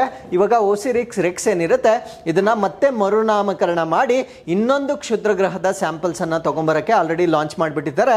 ಸೊ ಆ ಒಂದು ಆರ್ಟಿಕಲ್ ಬಗ್ಗೆ ನಾನು ಆಲ್ರೆಡಿ ಡಿಸ್ಕಸ್ ಮಾಡಿರ್ತೇನೆ. ಇವತ್ತು ನಾನು ಈ ಒಂದು ಆರ್ಟಿಕಲ್ ಏನಿರುತ್ತೆ ಅದರ ಮಾಹಿತಿಯನ್ನ ಮಾತ್ರ ನಾನು ಸಂಪೂರ್ಣವಾಗಿ ನೀಡ್ತೇನೆ. ಸೊ ಇದನ್ನ ನಾವು ಓಸಿರಿಸ್ ರೆಕ್ಸ್ ಅಂತ ಕರಿತೇವೆ. ಸೊ ಈ ಒಂದು ಪ್ರಾಜೆಕ್ಟ್ ಅನ್ನ ಏನಕ್ಕೆ ಮಾಡಿದ್ರು ಅಂದ್ರೆ ಕ್ಷುದ್ರ ಗ್ರಹಗಳನ್ನ ಅಧ್ಯಯನ ಮಾಡ್ತಕ್ಕಂಥ ಗುರಿಯಿಂದ ಮಾಡಿರ್ತಾರೆ. ಸೊ ಯಾವ ಕ್ಷುದ್ರ ಗ್ರಹಕ್ಕೆ ಅವರು ಟಾರ್ಗೆಟ್ ಮಾಡಿದ್ರು ಅಂದ್ರೆ ಬೆನ್ಯೂ ಕ್ಷುದ್ರ ಗ್ರಹ ಅಂತ ನಿಮಗೆ ಗೊತ್ತಿರಬೇಕಾಗಿರುತ್ತೆ. ಸೊ ಇದನ್ನ ಲಾಂಚ್ ಮಾಡಿರ್ತಕ್ಕಂಥ ದಿನಾಂಕ ಸೆಪ್ಟೆಂಬರ್ 8, 2016 2016 ಅಲ್ಲಿ ಇದನ್ನ ಲಾಂಚ್ ಮಾಡಿರ್ತಾರೆ. ಸೊ ಲಾಂಚ್ ಮಾಡಿದ ನಂತರ ಅದನ್ನ ಸ್ಲಿಂಗ್ ಶಾಟ್ ಮಾಡಿರ್ತಕ್ಕಂಥ ವರ್ಷ ನೆಕ್ಸ್ಟ್ ಇಯರ್ 2017 ಅಂದ್ರೆ ಭೂಮಿಯ ಕಕ್ಷೆಗಳೇನಿರ್ತವೆ ಆ ಕಕ್ಷೆಯನ್ನ ತಪ್ಪಿಸಿದ ಒಂದು ದಿನಾಂಕವನ್ನ ನಾವು ಸ್ಲಿಂಗ್ ಶಾಟ್ ಅಂತ ಕರಿತೇವೆ. ಸೊ 2017ರಲ್ಲಿ ಇದನ್ನ ಸ್ಲಿಂಗ್ ಶಾಟ್ ಮಾಡ್ತಾರೆ. ಸೊ ಅದಾದ್ಮೇಲೆ 2018ರಲ್ಲಿ ಅದು ಬೆನ್ಯೂ ಆಸ್ಟಿರಾಯ್ಡ್ ಅನ್ನ ರೀಚ್ ಆಗುತ್ತೆ. ಸೊ ಬೆನ್ಯೂ ಆಸ್ಟಿರಾಯ್ಡ್ ಅನ್ನ ರೀಚ್ ಆಗಿ ಅಲ್ಲಿರ್ತಕ್ಕಂಥ ಸ್ಯಾಂಪಲ್ಸ್ ಅನ್ನ ಕಲೆಕ್ಟ್ ಮಾಡ್ಕೊಳ್ಳುತ್ತೆ. ಸೊ ಅದಾದ್ಮೇಲೆ 2020ರಲ್ಲಿ ತನ್ನ ಜರ್ನಿಯನ್ನ ಮತ್ತೆ ಸ್ಟಾರ್ಟ್ ಮಾಡುತ್ತೆ. ಅಂದ್ರೆ ಭೂಮಿಯ ಕಡೆಗೆ ಬರ್ಲಿಕ್ಕೆ ಸ್ಟಾರ್ಟ್ ಮಾಡುತ್ತೆ. ಸೊ ಅದಾದ್ಮೇಲೆ ಸೆಪ್ಟೆಂಬರ್ 24, 2023ಕ್ಕೆ ಇದು ಭೂಮಿಯನ್ನ ರೀಚ್ ಆಗುತ್ತೆ. ನಮ್ಮ ಭೂಮಿಯ ಮೇಲೆ ಇರ್ತಕ್ಕಂಥ ಒಂದು ಡೆಸರ್ಟ್, ಅದನ್ನ ನಾವು ಉತಾ ಡೆಸರ್ಟ್ ಅಂತ ಕರಿತೇವೆ. ಸೊ ಉತಾ ಡೆಸರ್ಟ್ ಅಲ್ಲಿ ಬಂದು ಅದು ಬಿದ್ದೋಗುತ್ತೆ. ಸೊ ಅದನ್ನ ಕಲೆಕ್ಟ್ ಮಾಡ್ಕೊಂಡು ನೋಡಿ, ಸೆಪ್ಟೆಂಬರ್ ಅಲ್ಲಿ ಅದು ಬಂದು ಕಲೆಕ್ಟ್ ಆಗಿರೋದು ಅಥವಾ ಅದು ಭೂಮಿಗೆ ತಲುಪಿರ್ತಕ್ಕಂಥದ್ದು ಸೆಪ್ಟೆಂಬರ್ ಆದ್ಮೇಲೆ ಅಕ್ಟೋಬರ್, ನವೆಂಬರ್, ಡಿಸೆಂಬರ್, ಜನವರಿ 4 ತಿಂಗಳ ಕಾಲ ಟೈಮ್ ತಗೊಂಡು ಅದನ್ನೀಗ ಕೇರ್ಫುಲ್ ಆಗಿ ಓಪನ್ ಮಾಡಿದ್ದಾರೆ. ಸೊ ಇದ್ರೊಳಗಡೆ ನೀವು ನೋಡ್ಬೋದು ಆ ಒಂದು ಬೆನ್ಯೂ ಆಸ್ಟಿರಾಯ್ಡ್ ಅಲ್ಲಿ ಕಲೆಕ್ಟ್ ಮಾಡಿರ್ತಕ್ಕಂಥ ಮಣ್ಣಿನ ಸ್ಯಾಂಪಲ್ ಅನ್ನ ನೀವು ಇಲ್ಲಿ ಗಮನಿಸಬಹುದಾಗಿರುತ್ತೆ. ಸೊ ಈ ಒಂದು ಮಣ್ಣಿನ ಸ್ಯಾಂಪಲ್ ಅನ್ನ ಈಗ ಅಧ್ಯಯನ ಮಾಡ್ತಕ್ಕಂಥ ಉದ್ದೇಶದಿಂದ ಈ ಕ್ಯಾನಿಸ್ಟರ್ ಅನ್ನ ನಾಸಾದವರು ಓಪನ್ ಮಾಡಿರ್ತಾರೆ. ಸೊ ಈ ಒಂದು ಕ್ಯಾನಿಸ್ಟರ್ ನಮ್ಮ ಭೂಮಿ ಮೇಲೆ ಲ್ಯಾಂಡ್ ಆಗಿರ್ತಕ್ಕಂಥದ್ದು ಸೆಪ್ಟೆಂಬರ್ 2023. ಸೊ ಈ ಒಂದು ಓಸಿರಿಸ್ ರೆಕ್ಸ್ ಅಂತ ನಾವೇನು ಹೇಳ್ತೇವೆ, ಸೊ ಈ ಒಂದು ಓಸಿರಿಸ್ ರೆಕ್ಸ್ ಸ್ಪೇಸ್ ಕ್ರಾಫ್ಟ್ ಅನ್ನ 2020ರಲ್ಲಿ ಬೆನ್ಯೂ ಆಸ್ಟಿರಾಯ್ಡ್ನ ಕಾರಣಕ್ಕಾಗಿ ಅಥವಾ ಅಧ್ಯಯನ ಮಾಡಲಿಕ್ಕೆ ನಾವು ಅಥವಾ ನಾಸಾದವರು ಲಾಂಚ್ ಮಾಡಿರ್ತಾರೆ. So with this let's get into question number 11. ಮಾರಣಾಂತಿಕ ಚುಚ್ಚುಮದ್ದಿನ ನಂತರ ಮೊದಲ ಬಾರಿಗೆ US ರಾಜ್ಯದ ಅಲಬಾಮಾದಲ್ಲಿ ಇತ್ತೀಚೆಗೆ ಯಾವ ಮರಣದಂಡನೆ ವಿಧಾನವನ್ನು ಬಳಸಲಾಯಿತು? So what execution method was recently used in US state of Alabama for the first time since lethal injection? So US ಒಂದು ಸ್ಟೇಟ್, ಆ ಒಂದು ಸ್ಟೇಟನ್ನು ನಾವೇನಂತ ಕರಿತೇವೆ ಅಂದರೆ ಅಲಬಾಮಾ ಅಂತ ಕರಿತೇವೆ. ಸೊ ಅಲಬಾಮಾದಲ್ಲಿ ಒಬ್ಬ ಅಪರಾಧಿಗೆ ಮರಣದಂಡನೆ ನೀಡಲಿಕ್ಕೆ ಒಂದು ಹೊಸ ಮೆಥಡನ್ನು ಯೂಸ್ ಮಾಡಿರ್ತಾರೆ. ಆ ಹೊಸ ಮೆಥಡ್ ಯಾವುದು ಅನ್ನೋದು ನಮ್ಮ ಪ್ರಶ್ನೆ ಆಗಿರುತ್ತೆ. ಸೊ ಈ ಪ್ರಶ್ನೆಗೆ ಸರಿಯಾದ ಉತ್ತರ ನೈಟ್ರೋಜನ್ ಗ್ಯಾಸ್ ಅಥವಾ ಸಾರಜನಕದ ಅನಿಲವನ್ನು ಇವರು ಬಳಕೆ ಮಾಡಿರ್ತಾರೆ. ಸೊ ನಮಗತ್ತು ನಮ್ಮ ದೇಹದಲ್ಲಿರ್ತಕ್ಕಂಥ ಶ್ವಾಸಕೋಶಗಳು ಅಥವಾ ಲಂಗ್ಸ್ ಅಂತ ನಾವೇನು ಹೇಳ್ತೇವೆ, ಇವು ಕೇವಲ 2 ಗ್ಯಾಸಸ್ಸನ್ನು ಟಾಲರೇಟ್ ಮಾಡ್ಕೊಳ್ತವೆ. ಒಂದು ಆಮ್ಲಜನಕ, ಇನ್ನೊಂದು ಕಾರ್ಬನ್ ಡೈಆಕ್ಸೈಡ್. ಇವೆರಡನ್ನ ಮಾತ್ರ ರೆಕಗ್ನೈಸ್ ಮಾಡಿರ್ತಾರೆ. ಸೊ ಇವ್ರೇನ್ ಮಾಡಿರ್ತಾರೆ ಅಂದ್ರೆ ಅಪರಾಧ ಮಾಡಿರ್ತಕ್ಕಂಥ ವ್ಯಕ್ತಿಯನ್ನ ಸಾಯಿಸಲಿಕ್ಕೆ ಸೊ ಅವರಿಗೆ ಎಲ್ಲಾ ಅನಿಲಗಳನ್ನ ಬ್ಲಾಕ್ ಮಾಡಿ ನೈಟ್ರೋಜನ್ ಅನಿಲವನ್ನ ಅವರ ಲಂಗ್ಸ್ಗೆ ತುಂಬಿಸಿರ್ತಾರೆ. ಸೊ ಯಾವಾಗ ನೈಟ್ರೋಜನ್ ಅನಿಲ ತುಂಬಿರುತ್ತೆ, ಸೊ ಅವರ ಲಂಗ್ಸ್ ನಲ್ಲಿರ್ತಕ್ಕಂಥ ಆಕ್ಸಿಜನ್ ಲೆವೆಲ್ ಅಂತಕ್ಕಂಥದ್ದು 0 ತಲುಪುತ್ತೆ. ಸೊ ಈ ಒಂದು ಸ್ಟೇಟ್ ಅನ್ನ ನಾವೇನಂತ ಕರಿತೀವಿ ಅಂದ್ರೆ ಹೈಪಾಕ್ಸಿಯಾ ಅಂತ ಕರಿತೇವೆ. ಹೈಪಾಕ್ಸಿ ಅಂದ್ರೆ ಸೊ ನಮ್ಮ ದೇಹದಲ್ಲಿರ್ತಕ್ಕಂಥ ಆಮ್ಲಜನಕ ಶೂನ್ಯ ಆಗೋದನ್ನ ನಾವು ಹೈಪಾಕ್ಸಿಯಾ ಅಂತ ಕರಿತೇವೆ. ಸೊ ಲಂಗ್ಸ್ ಅನ್ನ ಹೈಪಾಕ್ಸಿಯಾ ಮಾಡುವುದರ ಮುಖಾಂತರ ಸೊ ಈ ಒಂದು ವ್ಯಕ್ತಿಗೆ ಮರಣದಂಡನೆ ಶಿಕ್ಷೆಯನ್ನ ಕೊಟ್ಟಿರ್ತಾರೆ. ಇದು ತುಂಬಾ ಅಮಾನವೀಯವಾಗಿರ್ತಕ್ಕಂಥ ಒಂದು ಮರಣದಂಡನೆ ಆಗಿರುತ್ತೆ. ಕಾರಣ ಏನಂದ್ರೆ ಇದು ಸೊ 20 ರಿಂದ 25 ನಿಮಿಷ ಸಮಯವನ್ನ ತೆಗೆದುಕೊಂಡಿದೆ. ಅದರರ್ಥ ಸೊ ಅವರು 20 ರಿಂದ 25 ನಿಮಿಷ ನರಳಿದ ನಂತರ ಅವರು ಸಾವನ್ನಪ್ಪಿದ್ದಾರೆ. ಸೊ ಇದರಿಂದ ಸಾಕಷ್ಟು ಹ್ಯೂಮನ್ ರೈಟ್ಸ್ ವೈಲೇಷನ್ ಏನೋ ಆ ಒಂದು ಗ್ರೌಂಡ್ಸ್ ಮೇಲೆ ಸಾಕಷ್ಟು ಜನ ಇದನ್ನ ಅಪೋಸ್ ಕೂಡ ಮಾಡ್ತಾ ಇದ್ದಾರೆ. ಬಟ್ ಇದು ಅಪೋಸ್ ಮಾಡ್ತಾ ಇರುವ ಸಮಯದಲ್ಲೇ ಇವರು ಆಲ್ರೆಡಿ ಈ ಒಂದು ಮರಣದಂಡನೆ ಪ್ರಕ್ರಿಯೆಯನ್ನ ಆಲ್ರೆಡಿ ಎಕ್ಸಿಕ್ಯೂಟ್ ಮಾಡಿರೋದನ್ನ ನಾವು ಅಮೆರಿಕದ ಒಂದು ರಾಷ್ಟ್ರದಲ್ಲಿ ನೋಡಬಹುದಾಗಿರುತ್ತೆ. ಸೊ ಈ ಚಿತ್ರದಲ್ಲಿ ಕಾಣ್ತಾ ಇರ್ತಕ್ಕಂಥ ವ್ಯಕ್ತಿಗೆ ಸೊ ನೈಟ್ರೋಜನ್ ಅನ್ನ ಕೊಡುವ ಮುಖಾಂತರ ಮರಣದಂಡನೆಯನ್ನ ಮಾಡಿರೋದನ್ನ ನಾವು ನೋಡಿರಬಹುದಾಗಿರುತ್ತೆ.